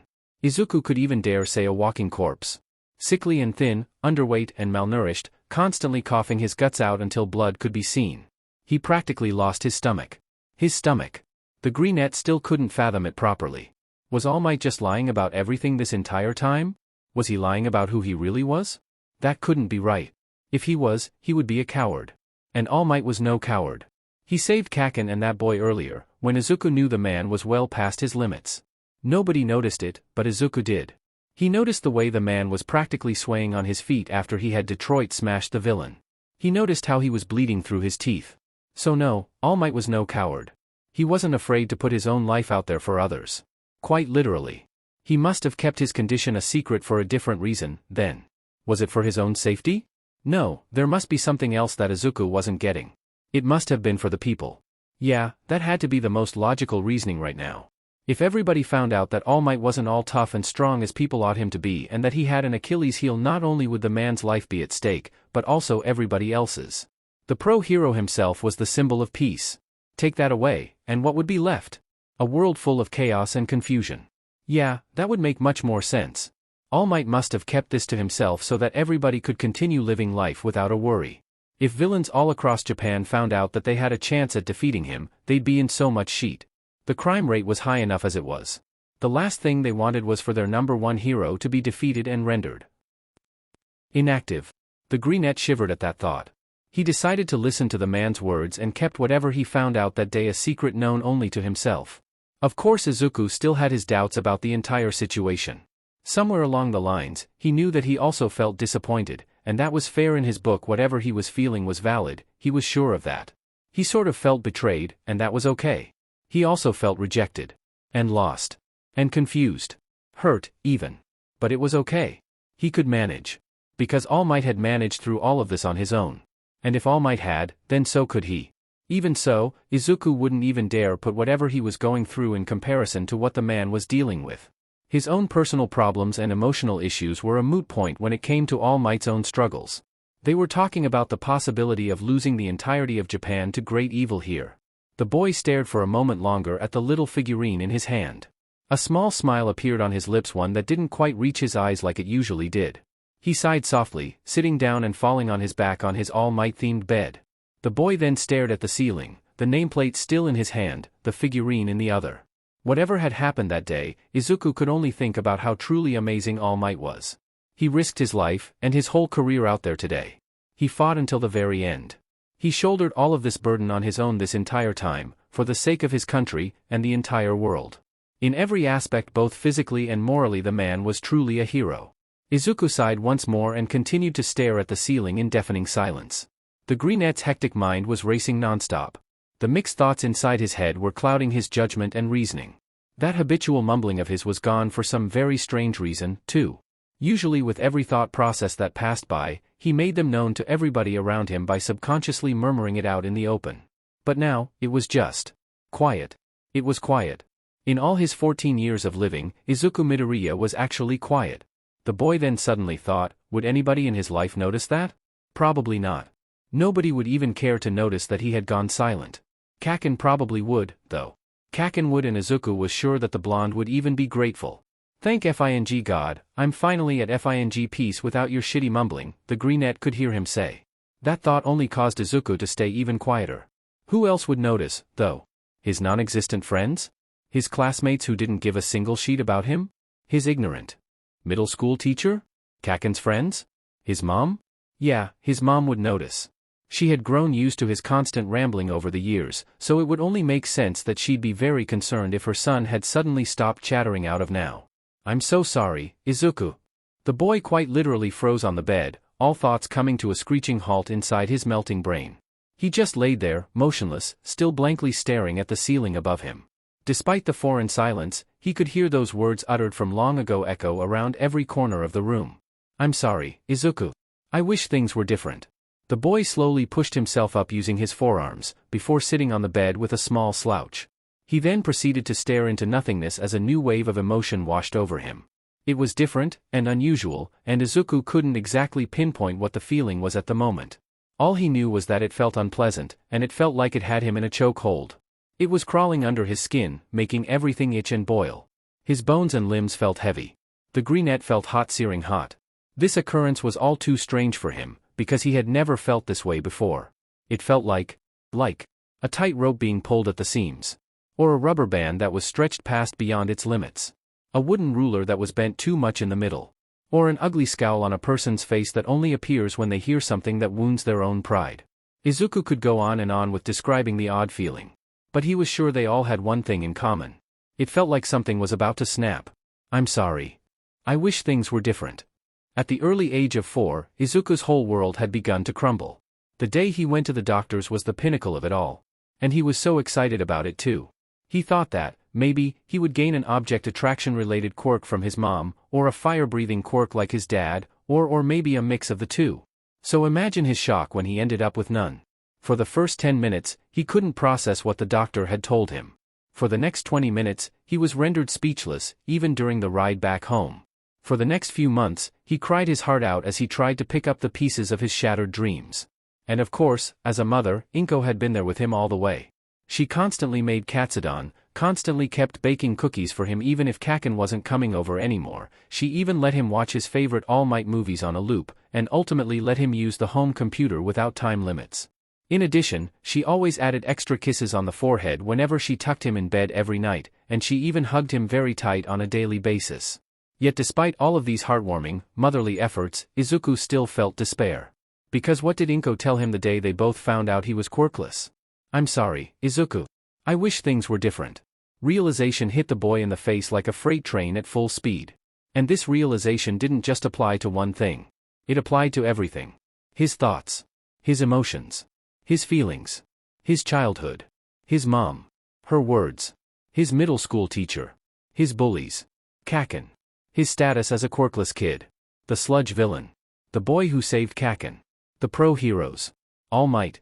He felt like he woke up from a dream and miraculously gained clarity. It was very much like that one experience where someone would suddenly gain awareness of their surroundings as a young child, and they couldn't remember anything that happened before then. Except in Izuku's case, he did remember everything that had happened before this moment. And for a reason he couldn't exactly explain why, he felt livid. Gone were the emotions in which he felt like he couldn't recover. Gone was the feeling of being helpless and stuck, and the feeling of absolute sorrow. That. Izuku was furious. Seething. Infuriated. He felt extremely angry, more than he had ever been in his entire life. He was breathing heavily through his nose, freckled face contorted into an ugly sneer. It felt like he wasn't being himself. Or partly wasn't in his own body. The boy was confused why he felt like murdering someone, but something told him that it was okay. Something told him that it felt right to be angry. So he glanced around the room, a dull look tainting his once bright eyes. He suddenly felt sick to his stomach. His whole body felt like it was burning. Izuku didn't even realize that both of his hands were now empty and clenched together. Nails digging into the palms of his hands, almost threatening to draw blood. He didn't know why he was angry, but he was. And he didn't stop himself. The boy continued glancing around the room. Everything was making him set off for some reason. Maybe it was because he felt like he didn't deserve it. Felt like he didn't deserve anything. Didn't deserve All Might's merchandise. Didn't deserve to be acknowledged by All Might himself. Because at this moment, he came to realize that he was absolutely FING stupid. I wish things were different. Those were the words of his own mother. On that fateful day when both she and Izuku had found out that he was quirkless. He cried even more the moment he heard those words from her despite being hugged to death. Because those weren't the words that he had wanted to hear. His whole world was crumbling beneath his feet. Couldn't his own mother understand that? Those weren't the words that he had wanted to hear. Izuku was absolutely FING stupid. All his life, he still couldn't get over that moment in time. Because those weren't the words that he had wanted to hear. Those were the words that he needed to hear. That 4-year-old version of himself didn't understand at first, but the current version of himself now did. And he was so FING angry. Because only now did he fully understand why everything was the way that it was. Yes, it was painful, but he needed it. It was a wake-up call, and he needed to wake up from this dream that he had trapped himself in. Izuku was furious that he just had to realize this now after all these years of chasing a childish ambition that was impossible to reach. He wasn't angry at his mom. He wasn't angry at Kaken. He wasn't angry at All Might for turning him down. Wasn't angry at his bullies, or at his teacher, or at his peers who thought that he was useless. Instead, he was angry at himself. The day he went to the doctor's was already a sign. And yet, he still pursued his dream. The moment his mother had told him that she wished things were different was another sign. He disregarded that as well. His whole childhood, him getting beaten up constantly, him being picked on and being the outcast of the group, being turned down by All Might in the flesh, those were all signs. Left and right, they were everywhere. And yet what did Izuku do? He still pushed himself to blindly run after that stupid FING dream. A muffled crash resonated throughout the room. Izuku wasn't sure what it was that caused the noise because he was too busy trying to drown out the deafening ringing in his ears. Kaken was right. Another crash resounded after the previous one. This time, it was louder. Izuku swore he could hear something ripping, too. His classmates were right. The boy felt something in his hands. He wasn't exactly sure why he was gripping it so tightly. It was practically stabbing his palms, so he threw it away with a force he hadn't intended on applying. The object landed on a picture frame, and that broke too. In a panic, he swiped everything off of the shelf with his forearm. Everything was a cluttered mess on the floor. Everyone in his entire life who thought that he should just give up was right. The green-haired boy didn't like how messy the floor was. He tried to kick away the junk. It only hurt his feet. He didn't like how that felt, either. So he settled for the walls. The boy's vision was slightly blurry, and he didn't know why. He couldn't see what was on the wall very well. So he tried grasping and clawing at it. He was useless. The lump that was stuck in his throat became almost too unbearable for him, so much that he started choking. He stepped away from the wall and stumbled right back into the center of his own bedroom, eyes wide and unseeing. He tried to blink away the sheet that was making his vision blurry. Then he hissed at the burning feeling rolling down his cheeks. Was he crying? He was just a Deku. Izuku brought his hands up to card them through his messy, green hair. And tugged. Hoping that the action would at least ease his nerves and distract him from his overwhelming thoughts. Another choked-off sound had left his lips when he felt a stinging pain from the motion. It only proved otherwise, and made the situation worse. Because now the looming presence of a headache had made itself known, starting from the back of his skull. Society would always treat him as dead weight. He tried blinking away the water in his vision, forcing himself to believe that it was just his eyes playing tricks on him. Maybe the allergy season was rolling in, and his eyes were just watery because of it. He knew that wasn't the reason, but hey, he could only hope, right? He wasn't actually crying. Why would he? There was no reason for him to cry. He brought a hand up and wiped the wet stains away with the back of his palm, giggling under his breath. He didn't have a quirk. The boy tilted his head upwards, and faced the ceiling, a watery smile plastered across his face. He already knew what was going to happen from the start. Ordinary people were becoming the minority, and people with quirks were becoming the new normal. Izuku belonged to the ordinary people. He wasn't special. He was a nobody. And because of this, becoming a pro-hero was an impossible feat. The thought only made him laugh, his cheeks burning with the heat of his tears. If he had won, things would have been different. The boy tilted his head back down, staring off into nothingness, viridian eyes unfocused. More salty tears had rolled down his freckled cheeks.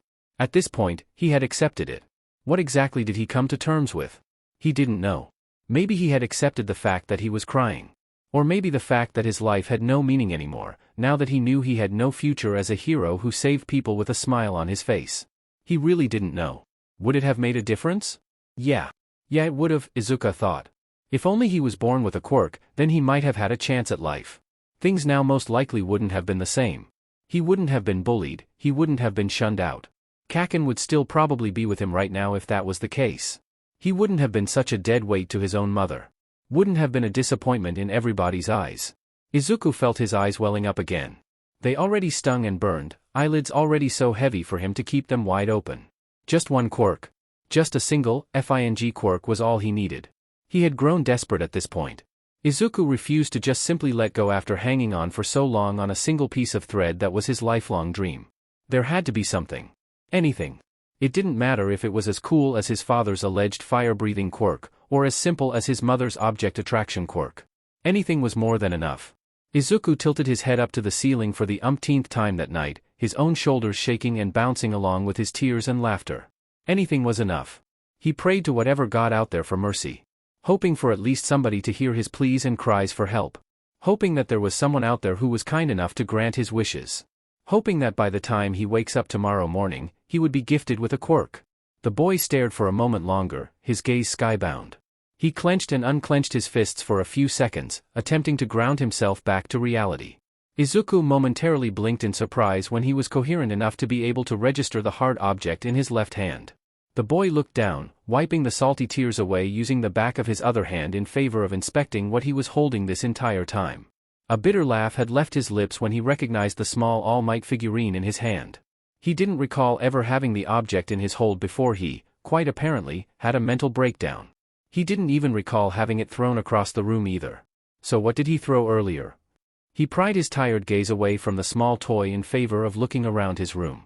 Izuku laughed even harder at the sight before him. His room was a total FING warzone. The All Might themed wallpaper was ripped to shreds and pieces, evidenced by the scratch marks scattered across it. Izuku took a brief moment to glance down at his hands once more. His fingertips were red and swollen, the telltale signs of bruises blooming across the pads of his fingers. There were bits and pieces of the wallpaper stuck between his nails. The boy pried his gaze away once more to study his room even further. His heart slowly dropped to his stomach the more he came to acknowledge the damage done to his own room. The shelves were practically barren and empty, unevenly hanging on the wall. All of his books were open and scattered across the floor, some of the pages ripped and separated from its binders.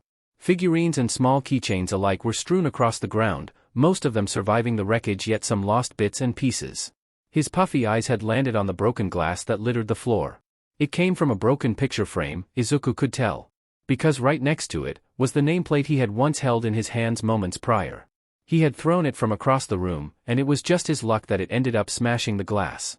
Years spent on saving money to purchase several kinds of hero merchandise, all wasted in a span of an hour. All of his efforts and time spent on organizing his small yet notable collection, instantly washed down the drain. His pride, his joy, already long gone. A choked-off sob had left the smaller boy's lips. Oh, who was he to kid? It was hopeless. There were no more options left for him to choose from.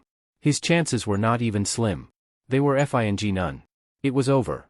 It was time for Izuku to accept his unforgiving fate. Nobody was there to help him. Nobody was there to grant his wishes.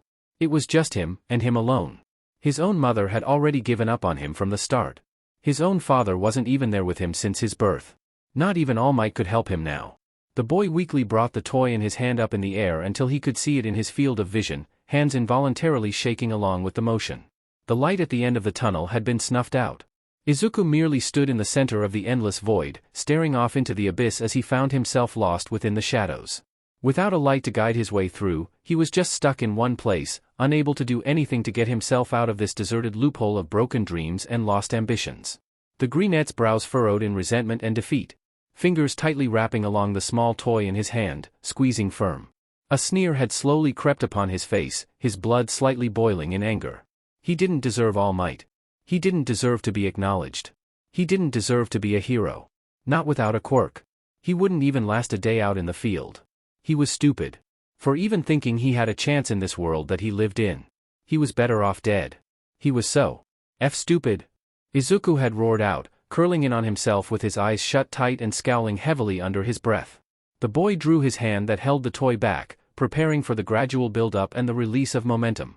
And then with whatever strength he had left threw the small object across the room as hard as he could. The plastic toy audibly clattered across the black expanse of the abyss around him.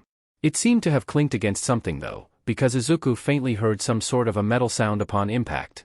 He opened an eye when he heard the telltale sounds of a fan whirring. And then something had started up, not too far from where he stood. The boy opened both of his eyes fully, and looked around in bewilderment, his brows heavily knitted together. Viridian eyes had squinted through the shadows. The boy perked up at the awfully familiar sound of a PC booting up. It took Izuku a moment to realize that he had accidentally turned his desktop computer on when he threw the All Might figurine. It must have hit the power button by chance. The greenette heavily sighed under his breath, his head hanging low and parallel to the ground. Great. Now he had to turn it off again. Frankly, he was even surprised at the fact that his home computer had survived in the aftermath of his mental breakdown. There were no scratches, nor any dents on anything that belonged to his setup. It wasn't as if it mattered, anyways. His setup wasn't all that fancy. Just an average desktop computer, a cheap yet fairly working keyboard, a mouse and a plain old mousepad, and the computer's CPU. He didn't own those types of luxurious gaming setups like most of his classmates did. Izuku oftenly used it for hero research and surfing the web for mundane stuff like school projects and news headlines. Besides his dreams of becoming a hero, which was practically nothing but dust now, he really had nothing else left to focus on, save for surfing the web part. In retrospect, Izuku didn't have a life. He never did, and even now, he still hasn't. The greenette haphazardly plopped down onto his rolling desk chair, exasperatedly eyeing the lit-up screen. He really didn't have the time nor the energy to do this. His limbs felt heavy, and his head was splitting into two. He just wanted to go to bed, fall into a deep sleep, and never wake up again. He didn't even want to deal with the mess he was responsible for in his room. Izuku felt so tired. And very numb. The coldness of the night had seeped through his bones, making goosebumps line along his skin. The only source of light and warmth in the room came from the computer screen that laid in front of him. It took every fiber of his own being to simply reach out for the mouse and drag the cursor towards the start button. The white pixel had hovered along the icon, and it didn't take long for the boy to right-click on it. The pop-up menu appeared soon after, and Izuku had moved his hand once more, dragging the mouse along so that the cursor was right above the power button. Another pop-up menu had appeared. A heavy sigh had left the boy's lips. He wasted no time and dragged the cursor yet again, clicking the shut down option. It took him by slight surprise when another pop-up menu appeared. This time, it was right smack dab in the middle of the screen. A drawn-out groan had escaped the greenette's mouth. He immediately flopped backwards and sank in his seat, his head resting against the backrest of the desk chair. The boy's expression contorted into one of infuriated pain, his eyes burning as they teared up once more. How many pop-up menus did he have to deal with to turn the DMN thing off? Izuku had tucked his lower lip tightly between his teeth, biting down hard in an attempt to stop himself from crying. It slightly did the trick, albeit it being painful and uncomfortable. The boy pushed himself forward, squinting his eyes to read whatever had appeared on the screen that prevented him from turning his own computer off. It was a pop-up message that contained a question. It asked him if he was certain to shut his computer down, because there were several tabs open at the time, and it didn't want his data to be lost. The boy sighed heavily through his nose, clicking the cancel option. He was back to the home screen once more. The boy humorlessly chuckled to himself. At least the computer cared enough to ask him if he was sure about his choices, despite it not being really alive and conscious. Izuku brought his gaze along the taskbar and tried to look for the Google Chrome icon, and, sure enough, it was left open. He clicked on it, blinking a few times at the ungodly amount of tabs left open from his previous web surfing.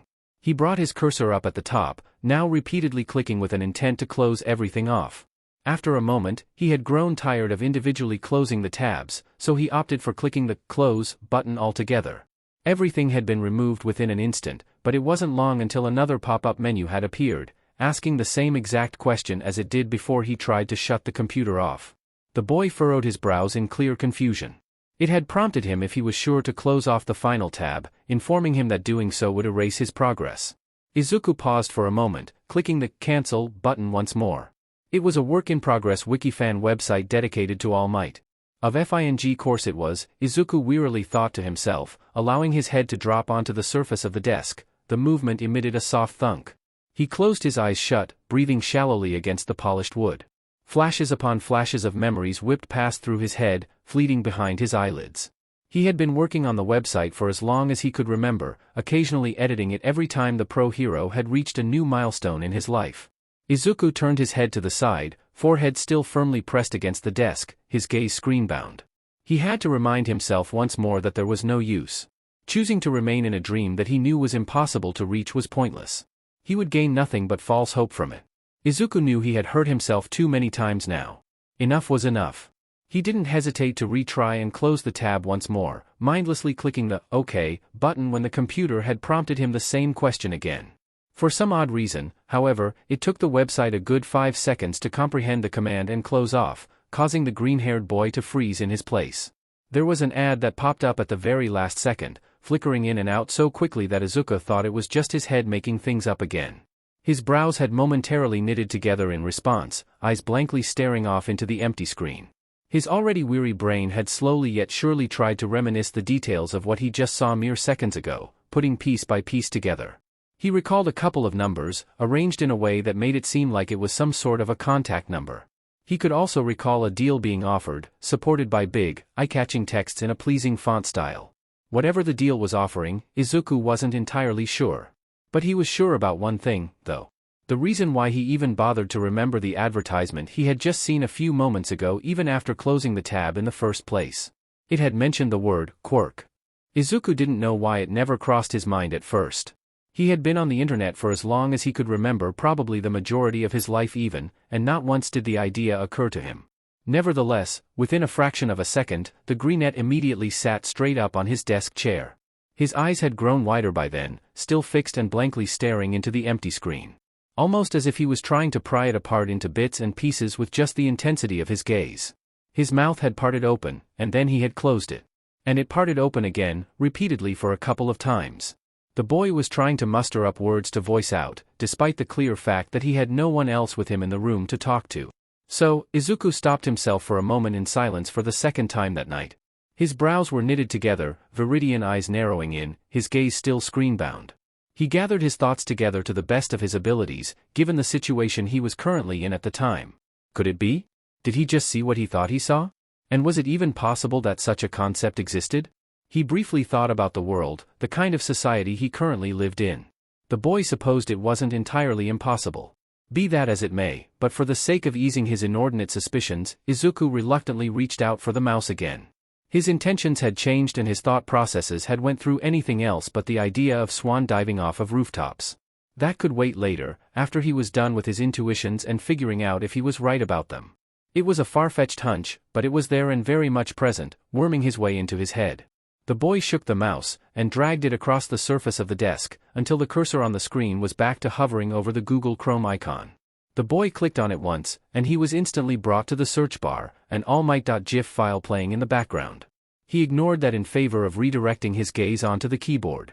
Using his left hand, he placed his pinky finger onto the Control key located on the left side of the keyboard, and placed his ring finger on the Shift.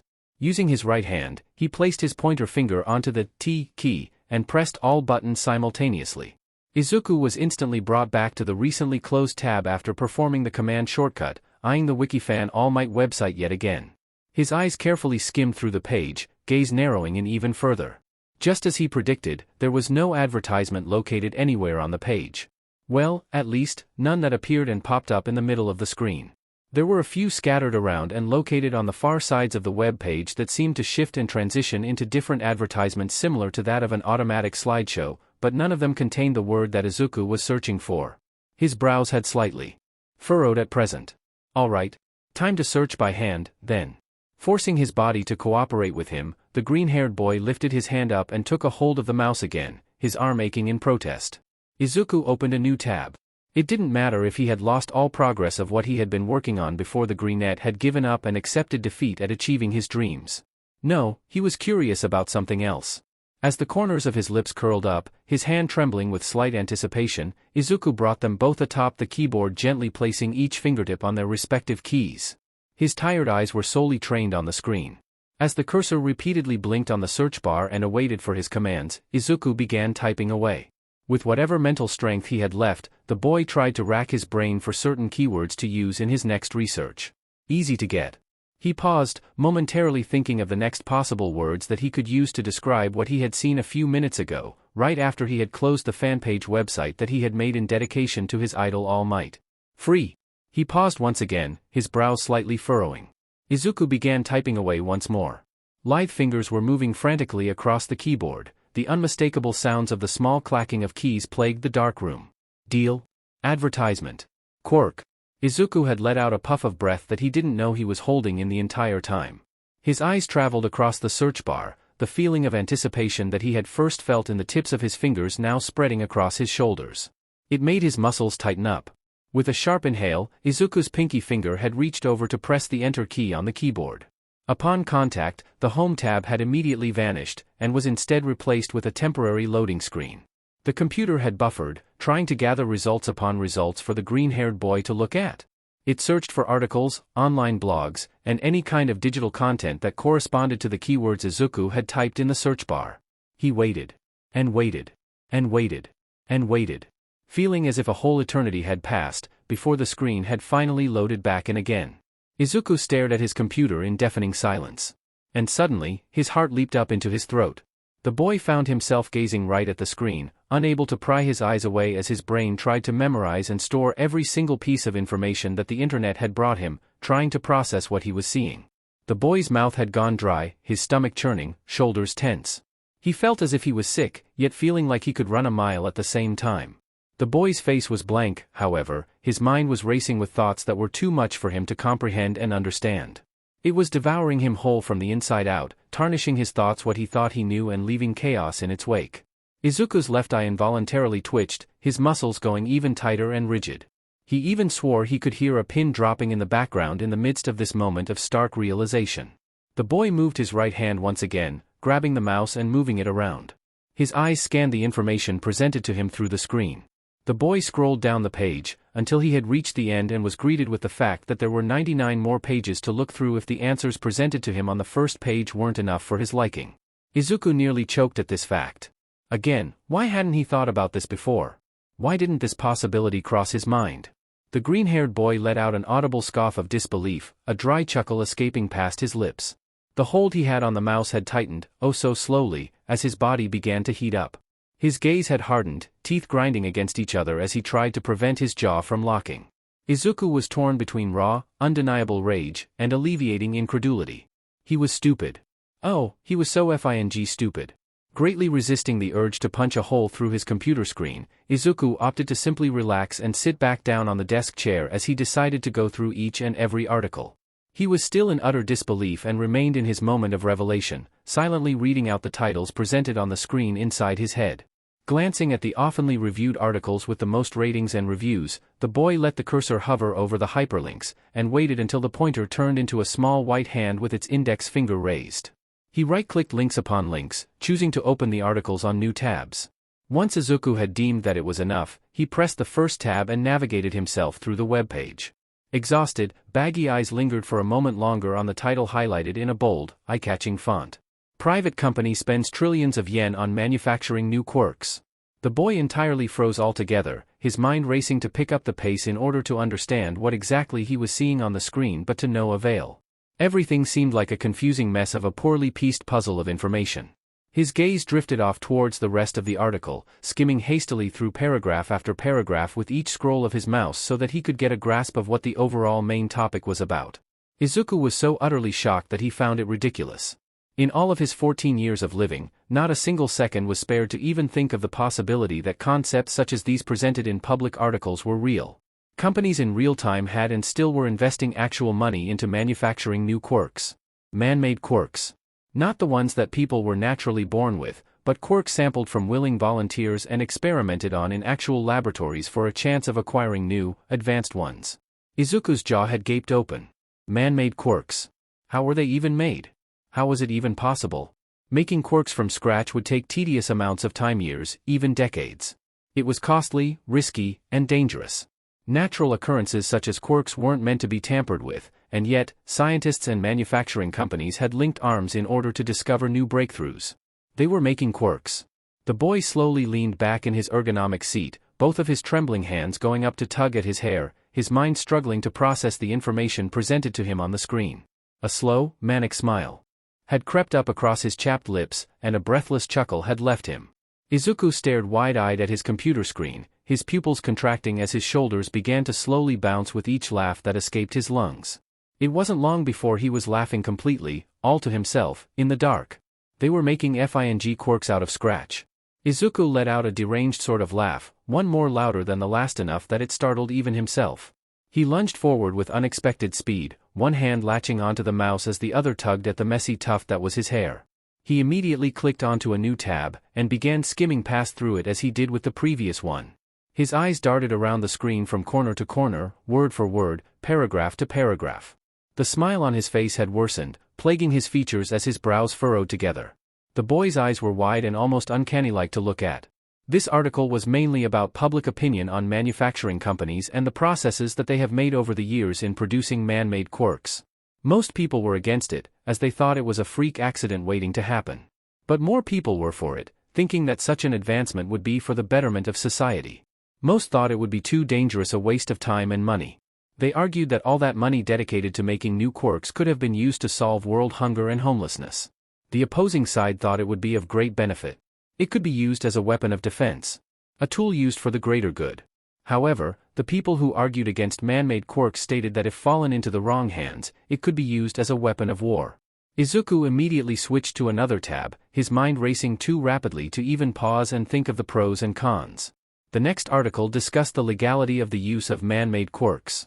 Apparently, most people had thought that unnatural quirks were illegal as they were too overpowering, and therefore, were considered unconstitutionally unfair. The rest of the article consisted of lawsuits filed by the people over the years, most of which had failed or had been abandoned due to the sheer amount of power that companies and private organizations held over the common folk. Apparently, money was also a weapon, and it was frequently abused. The Greenette switched to another tab. This article discussed the pros and cons of the concept of having man-made quirks. He paused, and switched to another tab. This one talked about how lab-produced quirks were no different from naturally obtained ones, they were only genetically modified. The boy moved his mouse, and switched to another. This one was about the future of mankind as a whole if man-made quirks were to be accepted completely and were to be integrated into society. Izuku slowly leaned back into his seat and switched to another tab, his face blank yet eyes wide as saucers. And then he switched to another tab. And another. And another. And another. And another. And another. And another. Until eventually, his mind was loaded with too much information. His head was splitting into two, and yet he was still eyeing the screen as if it was offensive to his very existence.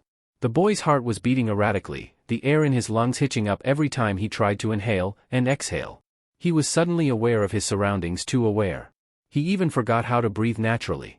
He pushed himself away from the desk, letting the wheels of his chair roll across the floor, dragging him along towards the middle of the room.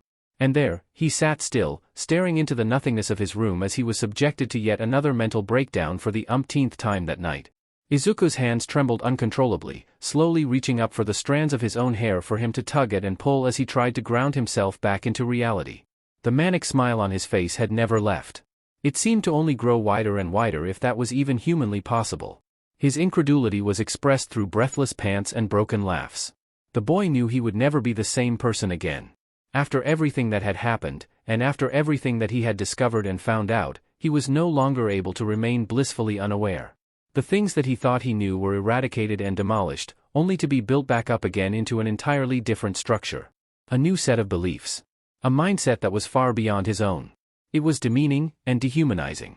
As he hunched over his seat and laughed maniacally at the floor, eyes still wide and unseeing, Izuku knew he was no longer going to be the same quirkless nerd that sat in the middle of class, being constantly pointed at and mocked upon. He was no longer going to be taking down notes in his own journal, muttering nonsensical jargon that only he could understand. Izuku was no longer going to be the same quirkless kid that admired and adored pro-heroes to no end, as if it was the only thing he was destined to do in life. As he slowly brought his head up to face the glowing screen in the darkness of his cold room, Izuku knew nothing was ever going to be the same, ever again. At least, not with the nature of the idea that slowly brewed inside his muddled head. The boy stared at the computer for a while, acting as if he was in an intense staring contest with the words on the screen. And, indeed, Viridian eyes never left it as the boy slowly sat straight up on the chair. The manic grin on his face had dulled down into a smile. However, the laughter didn't seem to stop. It was only muffled and hushed. Whatever was on the screen lulled him, tempted him, called him. Because soon enough, the boy had slowly moved himself closer towards the desk, using the ball of his feet to roll the chair across the floor once more. Izuku grabbed whatever pencil was decent enough to use, and tore a piece of paper off of a notebook that was thrown off to the side. With his eyes still trained onto the screen, the Greenette began to scribble messily onto the paper, copying off whatever he saw that was displayed on his desktop computer. It wasn't until he had finished writing that he finally tore his unrelenting gaze away from the screen, and directed it down onto the paper after. His writing was messy, but it was good enough to be read, at least to be read by him. The green-haired boy's gaze had momentarily returned to the screen, and then back at the paper in his hands, as if to make sure that what he copied Down was accurate. He took in a deep, shuddery breath, and smiled to himself once more, staring down at the phone number. The boy's mind was left in ruins, yet surprisingly, he was still conscious and mentally well enough to think of an idea. One that was far beyond what defined him, beyond everything that he stood and fought for, beyond the things that he normally would have thought of. The idea was absurdly insane, both morally and socially unacceptable, but with the nature of the situation that he was currently in, there was no longer any room for normalcy. The boy no longer had values or standards that defined what he could do or not do. Whether he liked it or not, it was him against the world. There was no one else left to stand with him, to fight for him, to defend him, to accept him for who he was. Izuku was alone, and it took him this long to accept that truth. The greenette slowly stood up from his seat, and stared for a little while longer at the paper in his trembling hands. The smile on his face was now reduced into a grim line. He folded the piece of paper into two, and shoved it in his pockets. It wasn't until then that the boy had stood up straight and glanced around, assessing his surroundings as he meticulously formulated a plan. The boy's head ran a mile an hour, his thoughts all muddled and mixed together to orchestrate a chaotic masterpiece. He slowly assessed his room despite the darkness, directly staring at all the trashed-up merchandise he had bought over the years. It was no doubt that some of them were broken beyond repair, and some were a tad bit messed up. But others were fortunate enough to survive his fury, decent enough to still be reused. Or better yet, given away. Izuku paused, before nearing his own bed and going down onto his knees to look underneath the furniture. He reached out for something, and grabbed an empty duffel bag. Without hesitation, the boy unzipped it open, and sat straight up, resting back on his knees. His exhausted eyes found itself trained onto the merchandise scattered all around the room once more. Izuku seemed almost hesitant about it all, about the plan he so hastily formulated inside his head. The boy closed his eyes as he let himself wander deep in thought. Should he ever follow through, there would be no turning back. There would be no one to help him through it all, and nobody to help him out of it if things go south. And there would be absolutely nobody to hold his hand and guide him through it either. Izuku's thoughts briefly returned to the events earlier that day. A sour expression had crossed the freckled boy's face. It wasn't as if he had anybody in the first place anyways. So, with an air of finality, Izuku had steeled his nerves, and even more so his resolve. The boy opened his eyes once more, and went back to work. He let his mind race while his body went on autopilot, forcing himself to stand up on his own 2 feet, and scoured the entire bedroom. He began sorting through the ruined merchandise, putting aside what was already broken beyond repair, and keeping the ones that were decent enough to hold on to. He piled up all the decent products into one pile, and all the useless ones in another. Once the greenette was sure every nook and cranny of his own bedroom was searched thoroughly, the boy turned towards the pile of ample hero merchandise. Izuku leaned over to grab the duffel bag, and slowly, began filling it up with the decent products. It took him no longer than a couple of minutes, and Izuku was already zipping the bag closed. It was somewhat filled halfway through. But he was highly confident that it was more than enough to sway someone if he were to make a bargain. After all, most of his hero merchandise were limited edition. Izuku had owned and acquired merchandise throughout the years that were extremely rare for most people to get their hands on. He was clever that way. The boy took in a deep breath as he stood up straight yet again, giving his own room a once-over. That was one aspect of the first step of his plan completed. He briefly turned his head to face his computer, which was still brightly lit up and on the same page that Izuku had left it on. His brows slightly furrowed together, viridian eyes narrowing in on the screen. He supposed it was time to clean up after himself. Izuku only had a couple of minutes left until his mother came back from her grocery shopping. He stared up at the clock that was hung on the wall, swallowing the last bite of his leftover katsudon dish. The boy made sure to savor it well, because he knew it was going to be his last dinner. Everything after that night was only a blur of uncertainty. He had no idea where to go, or where to even stay. If he was ever going to sleep that night, or if he was ever going to come out successful. But he knew one thing was for sure. Izuku would never be coming back. The greenette gritted his teeth together and stood up from the table, throwing the plastic container into the garbage bin. He briefly stopped by the sink to wash his hands, and then proceeded to splash cold water onto his face, trying to refresh and prepare himself for what was about to come his way. Izuku knew he was in no way able to do what he was planning on doing, nor was he even at the legal age to do so. Or, so he thought. He wasn't really sure about the logistics of his decisions. Nevertheless, he promptly wiped the water off of his face with a kitchen towel, and sighed. His life would always remain the same, and he knew it. There would be nothing new. Not until he tried looking for a way to change how things were. The boy walked over towards the living room area, grabbing his school backpack from the couch and slinging it over his shoulders, before grabbing the duffel bag off of the floor as well. Izuku glanced at the house in its entirety. This was the first step in looking for that change, and it was for the better. The greenette took a deep breath, and gently patted his right thigh. There was an audible sigh of relief when he felt the USB flash drive stored safely in his pants pocket, as well as the yen bill that he had brought with him. A bill wasn't even nearly enough to suffice as payment, but he had no worries. Izuku had to make a small pit stop anyway. The green-haired boy reluctantly faced the door, and reached over to turn the doorknob. The door was already wide open, casting a light from the outside world and cascading over his small, fatigued form, when he was compelled to pause yet again as if the world was trying to talk some sense into him. Which was odd, because the world was never in his favor to begin with. A cold look had flashed over his face, one so uncharacteristically different from the usual features he always donned, and nobody would have even believed it unless they ever saw it with their own two eyes. Izuku took another deep breath, and exited the apartment, leaving his own home with a strange, foreign stillness. It was dark, cold, and devoid of any life, as if Izuku was its last remaining proof of a lifeline. The apartment was eerily quiet, still the same as how its previous owners had left it to be earlier that day. The only difference was the occasional electric buzz that came from the greenette's bedroom. His computer was now rendered inactive, fizzing with occasional sparks of electricity as the shattered monitor tried to boot back up, but to no avail. The words on the screen remained ineligible to read. Middle school boys caught in the crossfire as All Might saves the day once again. The screen had flickered and finally turned to black. A sigh was heard throughout the room, followed by a couple of shuffling noises.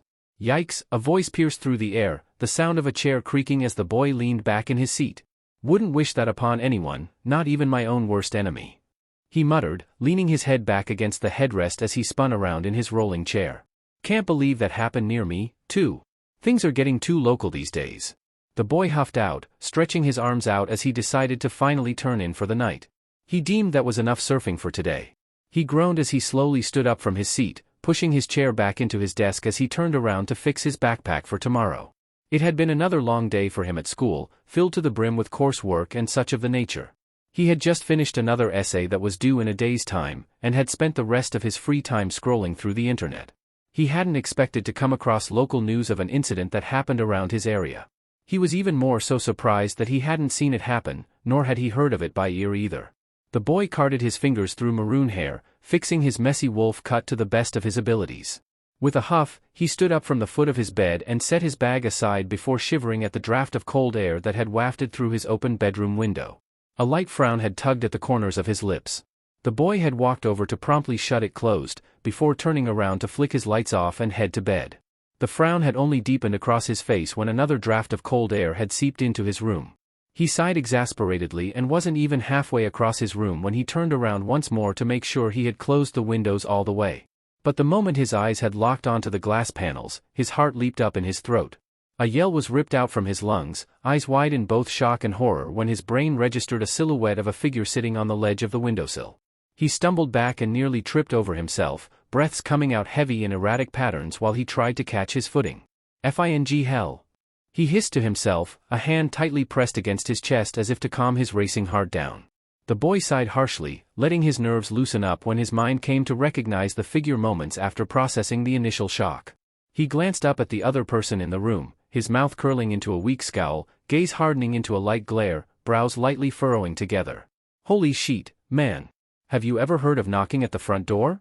The boy snapped, straightening himself out once his body had adjusted fully and learned that there was no real threat present in the room. He crossed his arms almost immediately, facing the window as the other boy sheepishly welcomed himself in.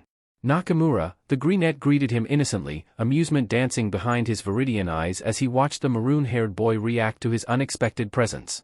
Nakamura, the boy with the wolf cut, merely rolled his eyes in response to the greenette's lack of remorse for scaring him shitless. Midoriya, he returned the greeting with a sigh, unable to do anything else but chuckle at his own reactions and at the sudden shift of events. To what do I owe the pleasure? He shook his head lightly, offering the greenette a friendly smile. Sorry for the scare, I know you're past your curfew. I knew I wouldn't be able to get past the front door, so I dropped by through your window instead. The grin on Midoriya's face only seemed to grow more sheepish by the minute. Nakamura only sighed even further, surprised that something as simple as his curfew was remembered. Then again, it was Midoriya after all. He never seemed to miss even the tiniest of details. Nakamura was appreciative of that little act of attentiveness. Nah, you're fine. I should have been more alert anyways. The maroon-haired boy waved the greenette's apology off with a small gesture of his hand. However, the smile on his face had slightly faltered the further he glanced at the other boy. But seriously, what brings you here? It's late as sheet, we've got school tomorrow. If you're planning on dropping by to play the new MHA, the strongest hero game with me, then I'm afraid I'd have to decline. And Nakamura found himself trailing off when he realized that Midoriya hadn't come by his house bare-handed. His brows furrowed once more when the greenette had dropped a hefty duffel bag onto the floor. It landed with a soft thud, which only piqued his interest. He glanced up at the freckled boy, eyes narrowing in confusion when he had also realized that the greenette had his school backpack with him. Are you planning on spending the night here? Nakamura reluctantly spoke his mind, allowing himself to jump to conclusions as he tried to figure out what Midoriya's plans were. He was only met with more confusion when the greenette had shook his head no in reply. The freckled boy merely walked further into his bedroom, and pulled his gaming chair away from the desk, shortly taking a seat.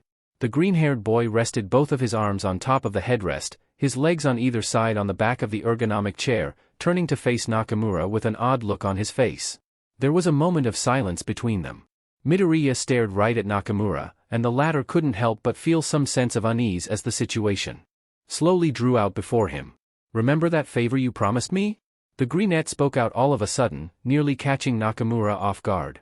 He tilted his head to the side in confusion, eyes narrowed once more. You mean that dash?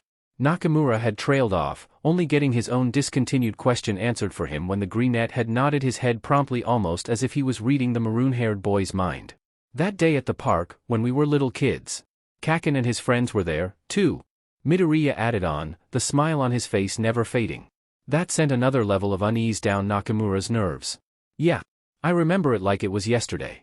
We were both scared shitless, but you still tried to defend me against him. The maroon-haired boy gnawed on his lower lip, his mind briefly glossing over the memory. Nakamura could still recall being on his knees, the dirt beneath their feet biting his skin as they remained defenseless in the playground. He was clutching his arms close to his trembling body, tears streaming down across his face. He could only stay there, helpless and cornered, as the only person who stood up for him blocked Nakamura away from their view and sacrificed himself in his place instead. It was almost amusing how he could still remember the way Midoriya was also tearing up in absolute fear, fully aware that he was never going to get anything good from defending Nakamura from the blonde. And yet, for some odd reason, Midoriya never stopped being so selfless.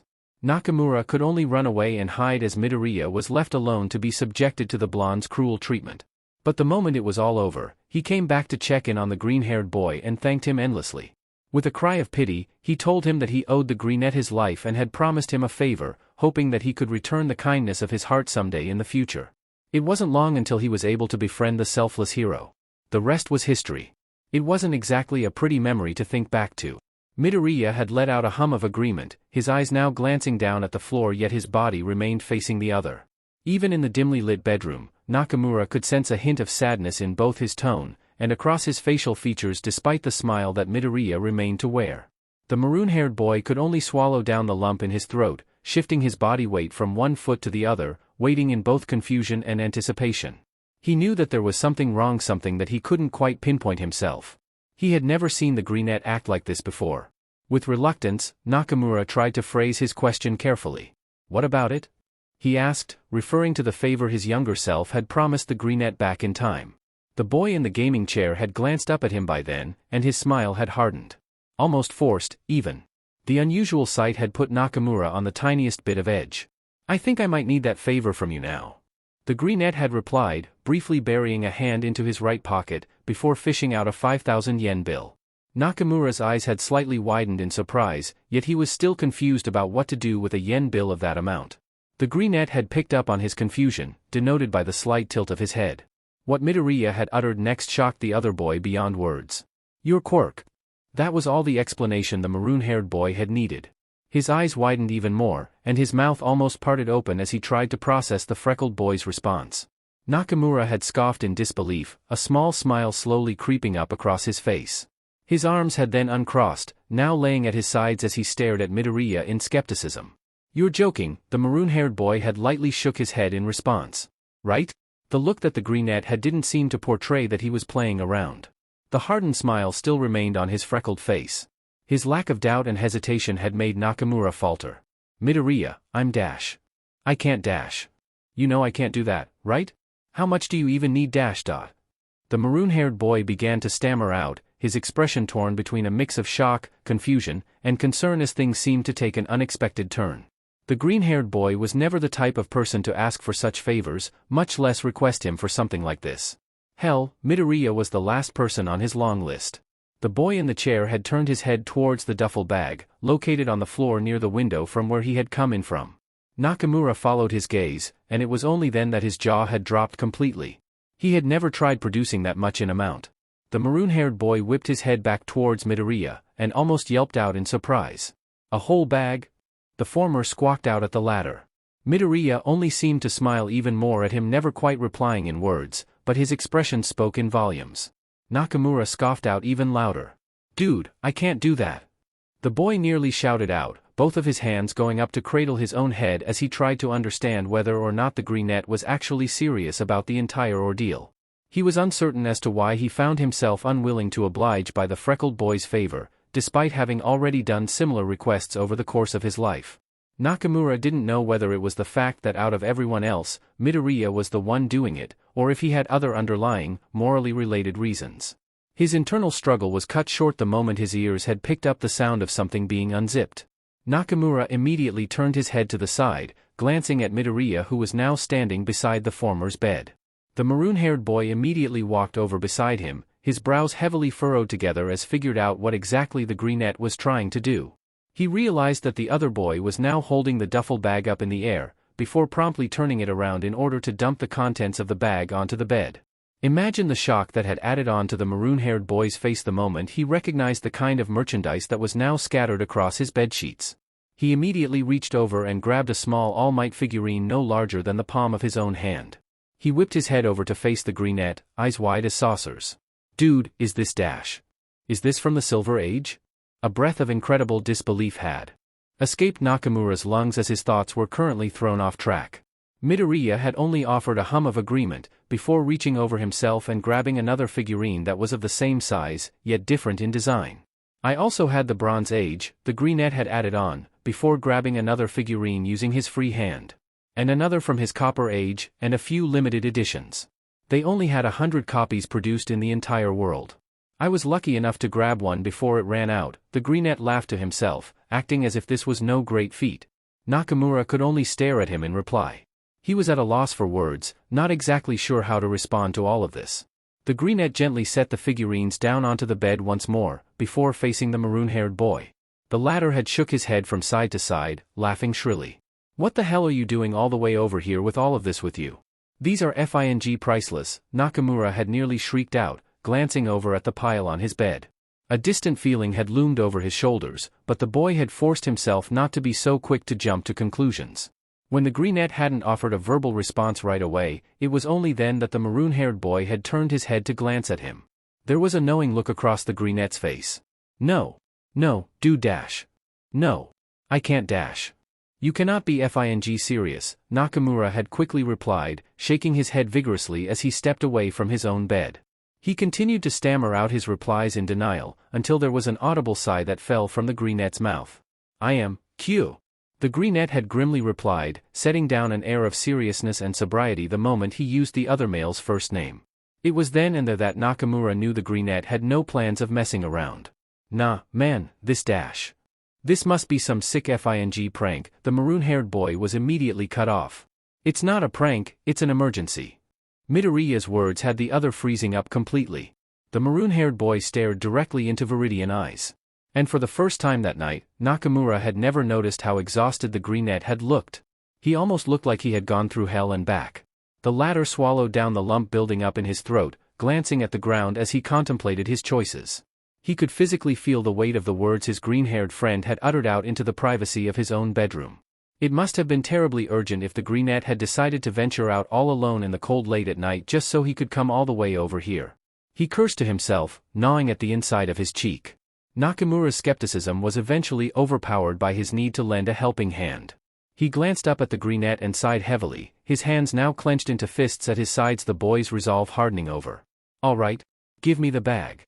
For the first time that night, Midoriya gave him a soft, genuine smile. "Thanks, Naki. Yeah, just scoot over and give me some space, this is gonna take me a while." "You're lucky I like you, dude." Nakamura had interrupted him before the greenette could even finish his sentence, plopping over the edge of the bed as he pulled his legs up and grabbed the duffel bag with him. He promptly placed the open bag in front of him, now sitting cross-legged and facing Midoriya. With a roll of his eyes, the boy had extended a hand out, and motioned for the greenette to hand over the yen bill. "Give me the money." The greenette quickly handed the bill over, and placed it flat against the maroon-haired boy's palm. This earned the greenette a quick nod of the other's head. "Now hand me my water, this sheet is gonna taste like crap," Nakamura had instructed, to which the greenette had quickly obliged. The maroon-haired boy had folded the paper bill 3 times despite the fact that it was generally frowned upon to do so before he was handed a bottle of water. He stared down at the folded piece of paper with a grimace, and took a deep breath.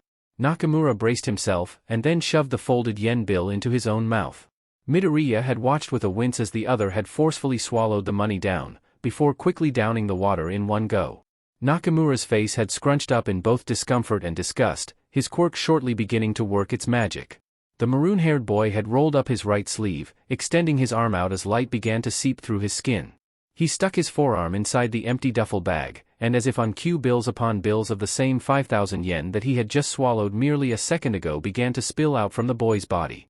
Midoriya watched in rapt fascination as the previously empty duffel bag was now slowly being stuffed full with money. He chuckled weakly and shook his head.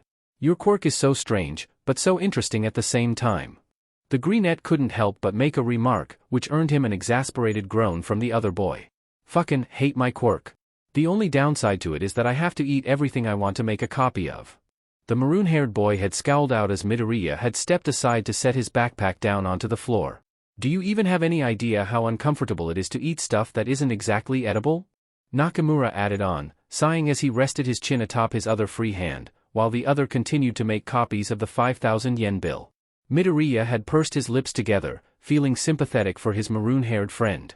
"I can't even imagine that. Much less the fact that people use you for dashed." He cut himself off with a heavy sigh, the unmistakable feeling of guilt creeping up in the pits of his stomach. Midoriya had decided against finishing that statement, for the two of them already knew how it would end. Nakamura simply stared at the bag, now already halfway full. He shrugged his shoulders with a scoff. "Some people are born unfortunate. Some are born lucky. Others are just born with the world's odds completely in their favors. I'm not one of them." There was a bitter tone hidden underneath the maroon-haired boy's words. Midoriya could only stare at him in silence, suffering along with a heavy heart of his own. "Trust me, I know what it's like," was all that the greenette could say in response.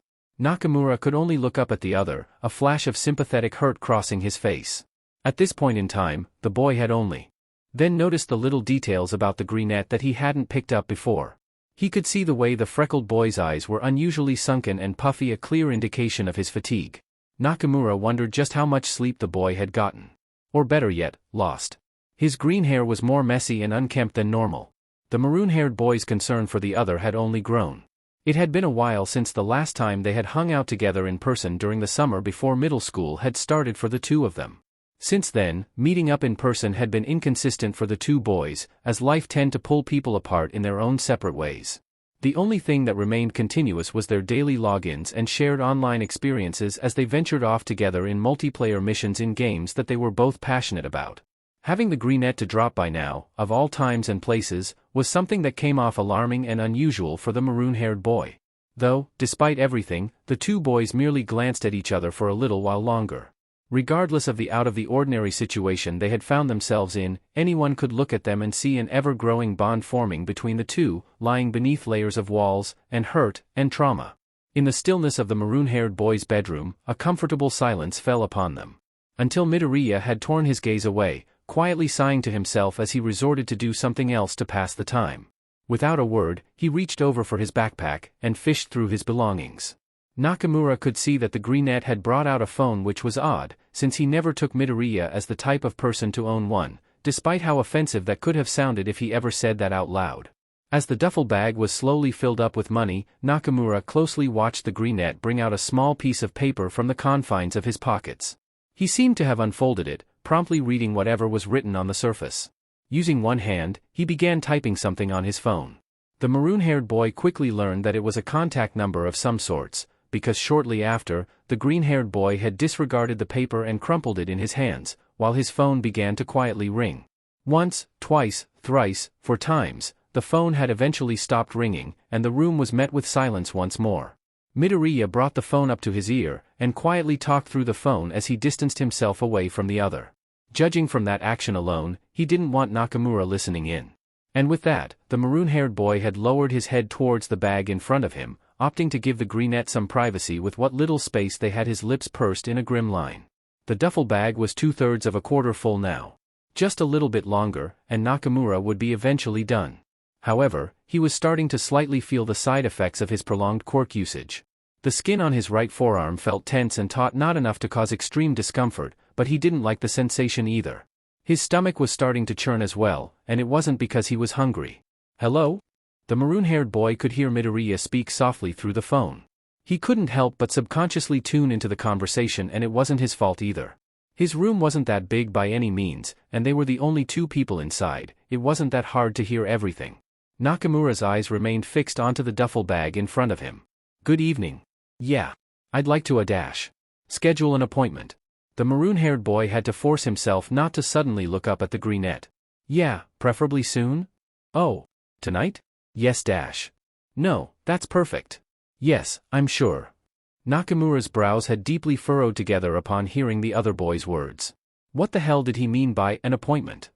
"Oh. In an hour?" He could pick up the growing unease in the greenette's tone. He pursed his lips in a grim line, trying to understand just what the hell Midoriya was talking about. "Yeah. No, if it's the last open window, I'll take it." The maroon-haired boy had paused, briefly letting his eyes dart up towards the freckled boy. Midoriya's back was turned towards him, and his head was lowered down to the floor. Without any context to help him out, Nakamura began jumping to conclusions. The greenette crashed at his place late at night without any warning. He looked so exhausted that it looked like he hadn't gotten any sleep for the past few nights. Then the boy asked him to make copies of 5,000 yen bills until it could fill an entire duffel bag. And then he was making a discreet call in the middle of the night. Worst case scenario? Midoriya had lost his way and got himself into drag-dealing jobs. Which was something Nakamura didn't like. At all. Midoriya had seriously so much left to live for. "Alright, I'll be there. Yes. That's correct? I agree." Nakamura could hear Midoriya sigh. "Yes, I am responsible for my own actions." Nakamura's eyes had initially widened at the words that left the greenette. And then they narrowed in on him, as skepticism finally began to creep into the boy's head. From the way Midoriya had sounded, it was as if someone on the other side of the call was making him agree to a bunch of terms and regulations. Which wasn't good, at all. Nakamura had seen enough action movies to know where this was heading. "Thank you. Have a good night." Midoriya had pulled the phone away from his ear, before audibly pressing a button. There was a pause. The greenette had turned around and faced Nakamura's direction, one hand holding the same crumpled piece of paper, while the other tightly held the phone. The freckled boy froze and blinked in surprise when he caught the other staring right at him. There was a look of disapproval across the maroon-haired boy's face. Nakamura was already done filling up the bag. He was gently rubbing his right forearm to try and soothe the tautness that was now present there.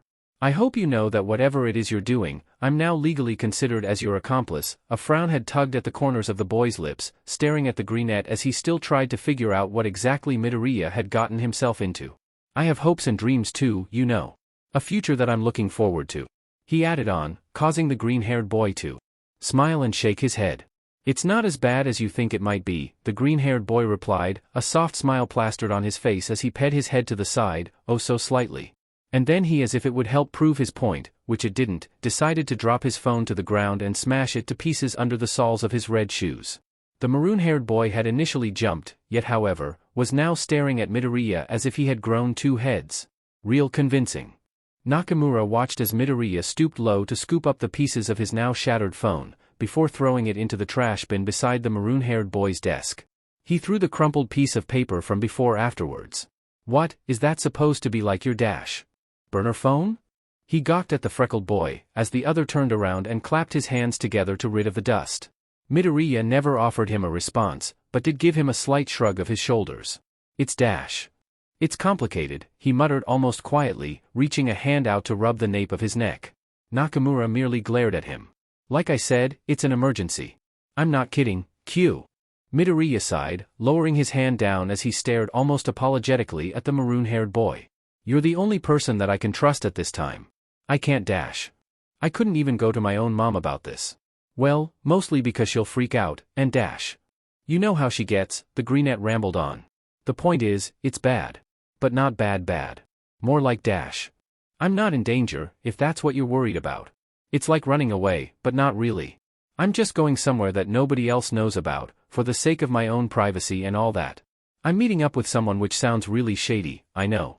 I'm aware. But seriously, there's absolutely nothing to worry about. I'm just dash. Doing a deal, is all, the greenette continued, letting his mouth run a mile a minute as he began to fumble with his own hands. And, for a moment, Nakamura could recognize his old friend in the greenette through the incoherent rambling. His glare had softened, relieved that somewhere, under all that mess that was currently Midoriya, he was still the same person no matter how suspicious and skeptical he was being right now. He took a deep breath and sighed, allowing his shoulders to loosen up as he scooted over towards the edge of the bed. And then he stood up on his feet to face the ranting greenette. That caused Midoriya to stop almost immediately, flinching when Nakamura had placed a hand against his shoulder. They both made eye contact with the maroon-haired boy staring deeply into the other's eyes. Midoriya could only tense up under his gaze, viridian eyes darting back and forth between brown ones. With another deep breath, Nakamura began to speak. Izuku, he said, a light frown across his lips. The greenette could only respond with a small, squeaky, huh? I have no idea what's going on. And I have no idea what the F you're up to. Everything's not making any sense right now, and you're really starting to worry me out. We've been together since we were kids. And not to mention the fact that you just suddenly dropping by out of nowhere is kind of a shocker to me. And now you're acting all weird, too. Nakamura bluntly pointed out, causing the greenette to shrink a little towards himself with each call-out muttered. Midoriya glanced away, nervously gnawing on the inside of his cheek. Nakamura's gaze never left him. But, the maroon-haired boy added on, tilting his head to the side in order to catch the freckled boy's gaze again. I'm your friend. And believe me when I say you can trust me with anything. I might not know what the F is going on, but I trust that you're not doing anything stupid that could get both me and you into deep shit. He raised his brows at the greenette, giving him a knowing look as if to prove a point. Midoriya had glanced back at him and hesitantly nodded. Under all his nervousness, there was an evident flash of appreciation and relief across his face. He weakly smiled at Nakamura and sighed out in relief. Thanks, Naki. I really appreciate you. A lot more than you might think. Midoriya shook his head lightly. I'm not going to do anything stupid, trust me. He added on. Apparently, that wasn't enough for Nakamura. Promise me then. Promise me you're going to stay safe and that you'll come back in one piece. The maroon-haired boy had slightly shook the greenette by his shoulder. That caused the green-haired boy to let out a slight laugh, placing his own hand above the other's, and giving him a quick pat. I promise. Again, it's not as bad as you think it might be. Midoriya obliged, which only caused the other boy to hum in content at least, with what little contentment he could get in a situation like this. Midoriya's smile had suddenly disappeared, replaced with a tight purse of his lips. He glanced up at Nakamura, and stared at him. The maroon-haired boy didn't like that look on his face. I need you to promise me one thing, too. The greenette spoke. Whatever happens, Izuku stared at his friend, his nerves shaking in trepidation like it always had. Promise me you won't tell anyone. The green-haired boy looked right through his eyes, nearly pleading. Nakamura swallowed nervously at his words. Izuku continued to struggle against the hands that restrained him, the hold on his arms too tight for his liking. His brows had creased together, eyes wildly darting around from corner to corner looking for anything that he could use for a chance to escape. But it was already late at night, and there were no lights nearby to brighten the alleyway he was currently in. He couldn't see jack shit in the dark. Hey, what the F dash? The young boy retorted. I know I told you it's not bad, but dash. The greenette sighed, carting a shaky hand through his messy curls. Please, I really mean it. I don't need anybody knowing where I am, or what I'm doing. Especially my mom, Q. Izuku urged on. His maroon-haired friend had pulled away, sighing as he pinched the bridge of his nose. He could only hear the mocking laughter of the men that held him in place. Izuku was beginning to get frantic, panic seeping through his bones. The confidence that he had before that motivated him to follow through his plan completely was now slowly dying out.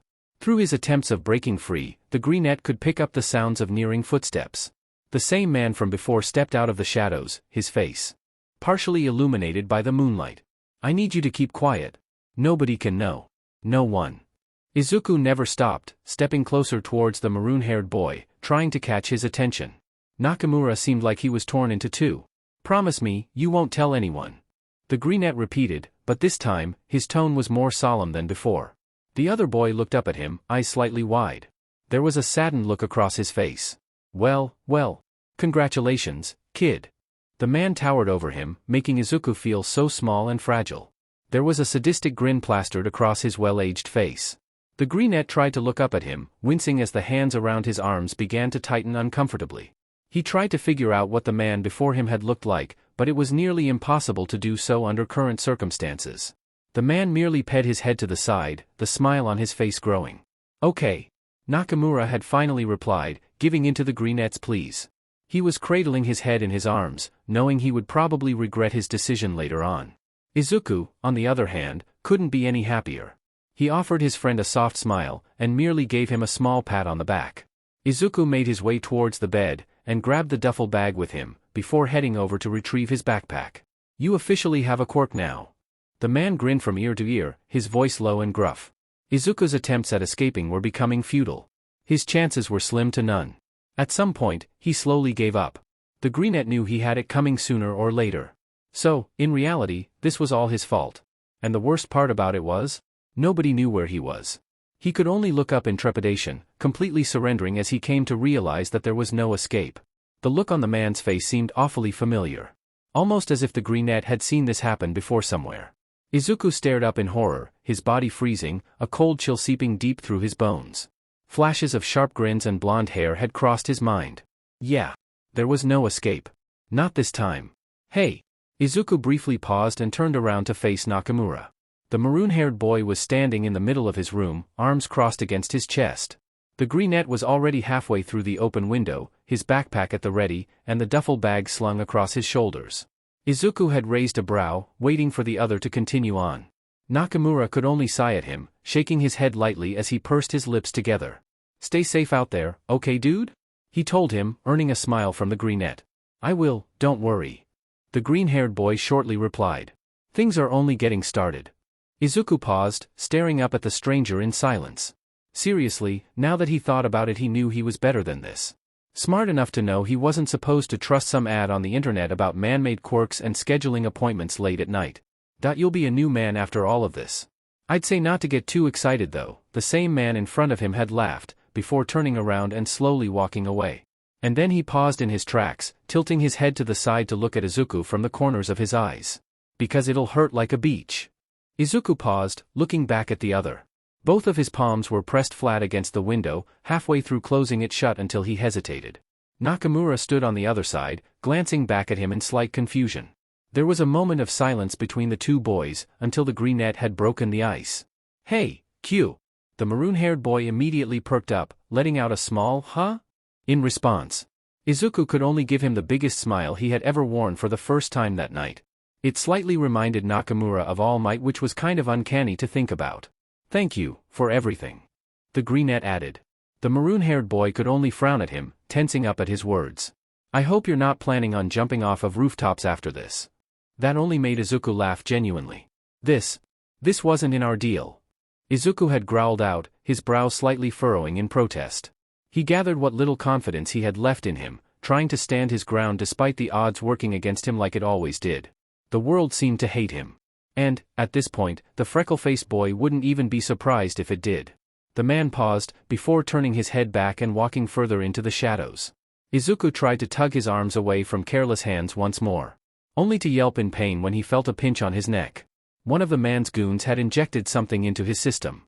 The greenette's eyes slowly trailed off towards the half-empty syringe that now rolled across the concrete, stopping beneath his feet. The clear liquid inside the tube slowly began glowing an unusual, bright green color. Izuku's brows had furrowed in concerned confusion. Was it supposed to do that? He tried to struggle once more, slowly becoming dizzier and dizzier by the minute. Black spots began to appear in his field of vision. The greenette's limbs felt so heavy all of a sudden. He couldn't even move his own fingers. Whatever they administered into his bloodstream seemed to be working quickly. Colors began blending in and out of view, swirling all around him in a nauseating mess. Izuku felt like he was going to be sick, so he tried to close his eyes to steady himself. But before the world could turn black, he heard the man once more. "Pleasure doing business with ya, kid." The sound of a car door opening echoed out into the night. One guy had let out a huff of breath as he set the unconscious boy down onto the back seat of the vehicle. As soon as he stepped away, the car door was closed shut again. They began to board the black van, and started the ignition. The man took out a cigarette stick from the pockets of his vest, trapping it between his teeth as he cupped the end of the stick with one hand, and held a lighter in the other. The guy in the driver's seat began to pull the vehicle out of parking. Two more behind them began counting out the money in the duffel bag. The remaining hovered near the unconscious body. "Hey boss," the one behind the wheel spoke out, looking both ways before driving out onto the street. The man took a deep breath and pulled the cigarette out of his mouth, pocketing the small lighter with one hand, while the other held the stick between his middle and index finger. He pet a brow and hummed, puffing out smoke. "Isn't the boy a little too young for this?" The guy behind the wheel added on, to which the man merely rolled his eyes at. "You heard our orders. And we get paid to do our jobs. The younger they are, the easier they'll be trained as they grow up." He replied after a pause, biting down on his cigarette stick once more as they drove off into the empty streets of Muzurifu. The man glanced over his shoulder, pausing as his eyes locked onto the boy in the back seat. He closely watched the subtle rise and fall of the brunette's chest. There was a glint behind the man's eyes. Remorse. He sighed as he turned back around, facing his desk as he was yet again left alone in his own bedroom.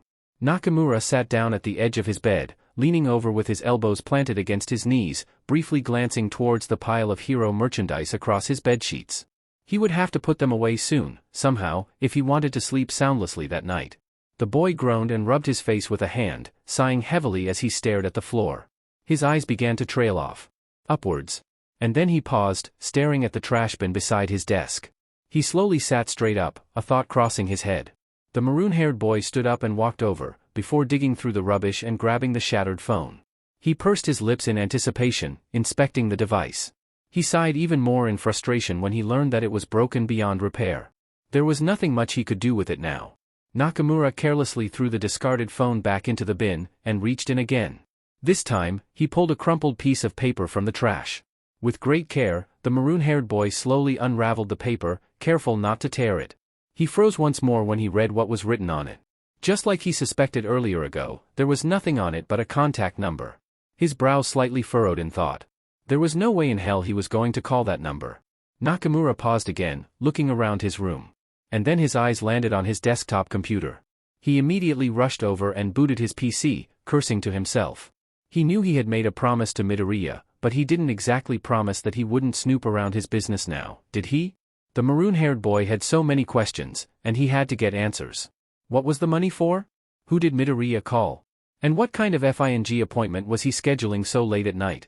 Nakamura didn't even bother sitting down on his desk chair. He merely leaned over and began furiously typing away at the keyboard the moment his Google Chrome software came onto the screen. He inputted the numbers on the paper onto the search bar, before hitting the Enter key.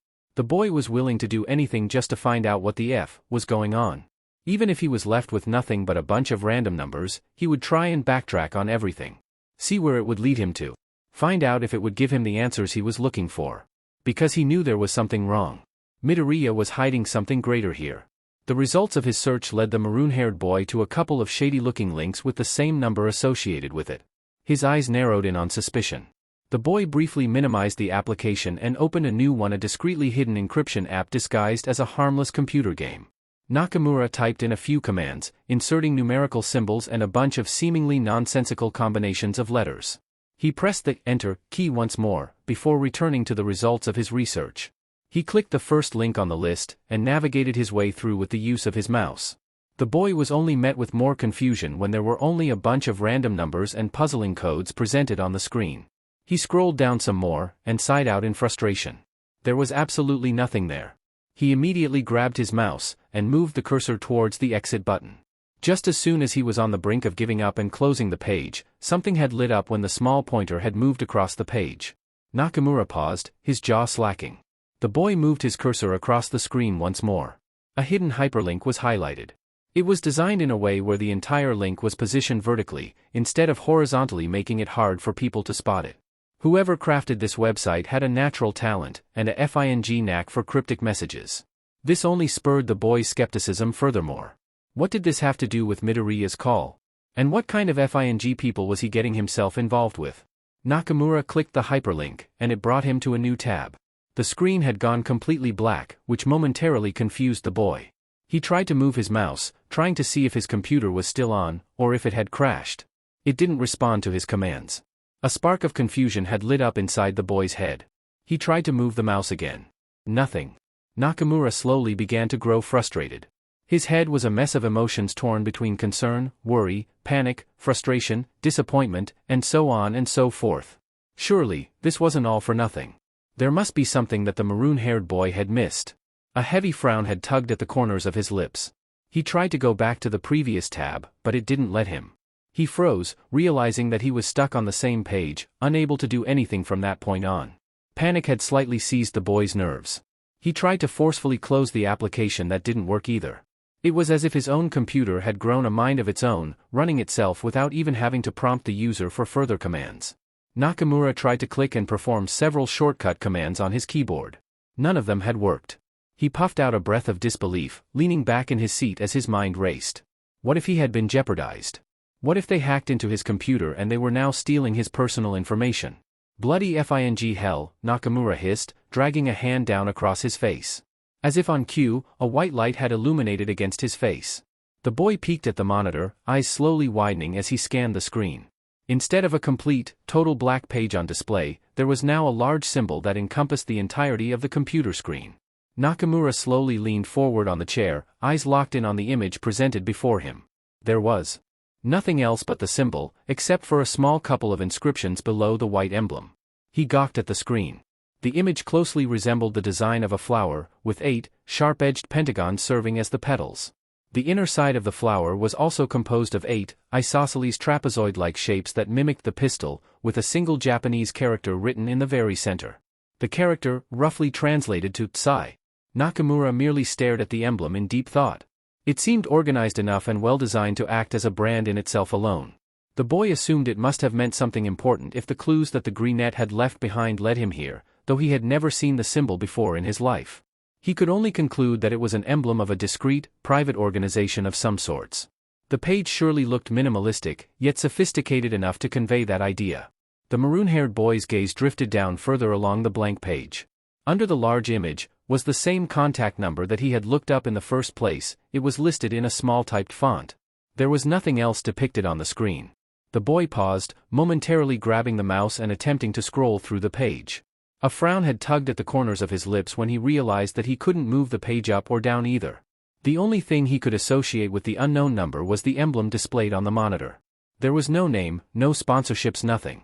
He couldn't even track the source of the website down using the IP address, simply because there was none provided. He scoffed out in disbelief, wondering just who was FING skilled and talented enough to be able to create the page and pull off such a thing. There was absolutely nothing left that Nakamura could have used and salvaged in order to look for more clues. It was as if it was a dead end for him. Hell, there wasn't even enough detail and information for the young boy to start off on. Reverse searching the image did not work at all. He tried to, but he came up with no results. The Japanese character located in the center of the symbol didn't even seem to be complete either. It was as if it was merely a part of a phrase, or a small piece of an entire puzzle. Whoever was behind this must mean serious business then, if they were this discreet enough to the point where they didn't even technically exist in the online world, untraceable and hidden from the public eye. That only gave the young boy more red flags. The emblem merely stared at him, as if to mock his futile attempts at finding out the truth. Nakamura sighed, defeated. He leaned back in his seat, and glanced through the windows. His only lead had failed him and led him to a dead end. The boy's brows had heavily furrowed together, his concern growing more and more in amount. Anticipation and anxiety continued to brew in the pits of his stomach. He tried to swallow down the lump in his throat, to soothe the uneasiness in his body, convince himself that everything was all right, but it was no use. Nothing about this felt right at all. There was a looming cloud over his head, warning him that this whole ordeal was beyond the bounds of being skeptical. In addition, he couldn't help but experience remorse, feeling as if he had played a huge part in the Greenette's questionable plans. And he did nothing to stop it. What if something had happened to the Greenette, and Nakamura didn't know? The boy wasn't merely just an accomplice then, he was also responsible for whatever happens to the Greenette. He could only put his entire trust and faith in his green-haired friend, believing that Midoriya wouldn't do anything reckless that could put his life in danger. The boy couldn't help but to look back at the screen, eyes locking in on the same symbol on the page. He pursed his lips together, taking a deep breath. He had to push on. Figure out what the emblem meant, and what it stood for. Nakamura wasn't just going to stop here. Just what kind of people did Midoriya get involved with? Who are they, and what did they want? What do they even do? His stomach churned just thinking about it, making him feel even more sick than he already was. He had so many questions to ask, and nobody to answer them. But the most prominent one of them all came to mind. The boy had turned his head to the side, staring off through the window once more as the night continued on. He closed his eyes shut, scowling weakly to himself. What have you gotten yourself into, Midoriya? Okay, sadly the chapter is over. And if you enjoyed the video, just leave a like and subscribe with post notification. So when the next chapter is ready, you will be notified. Okay, see you in the next video. Bye.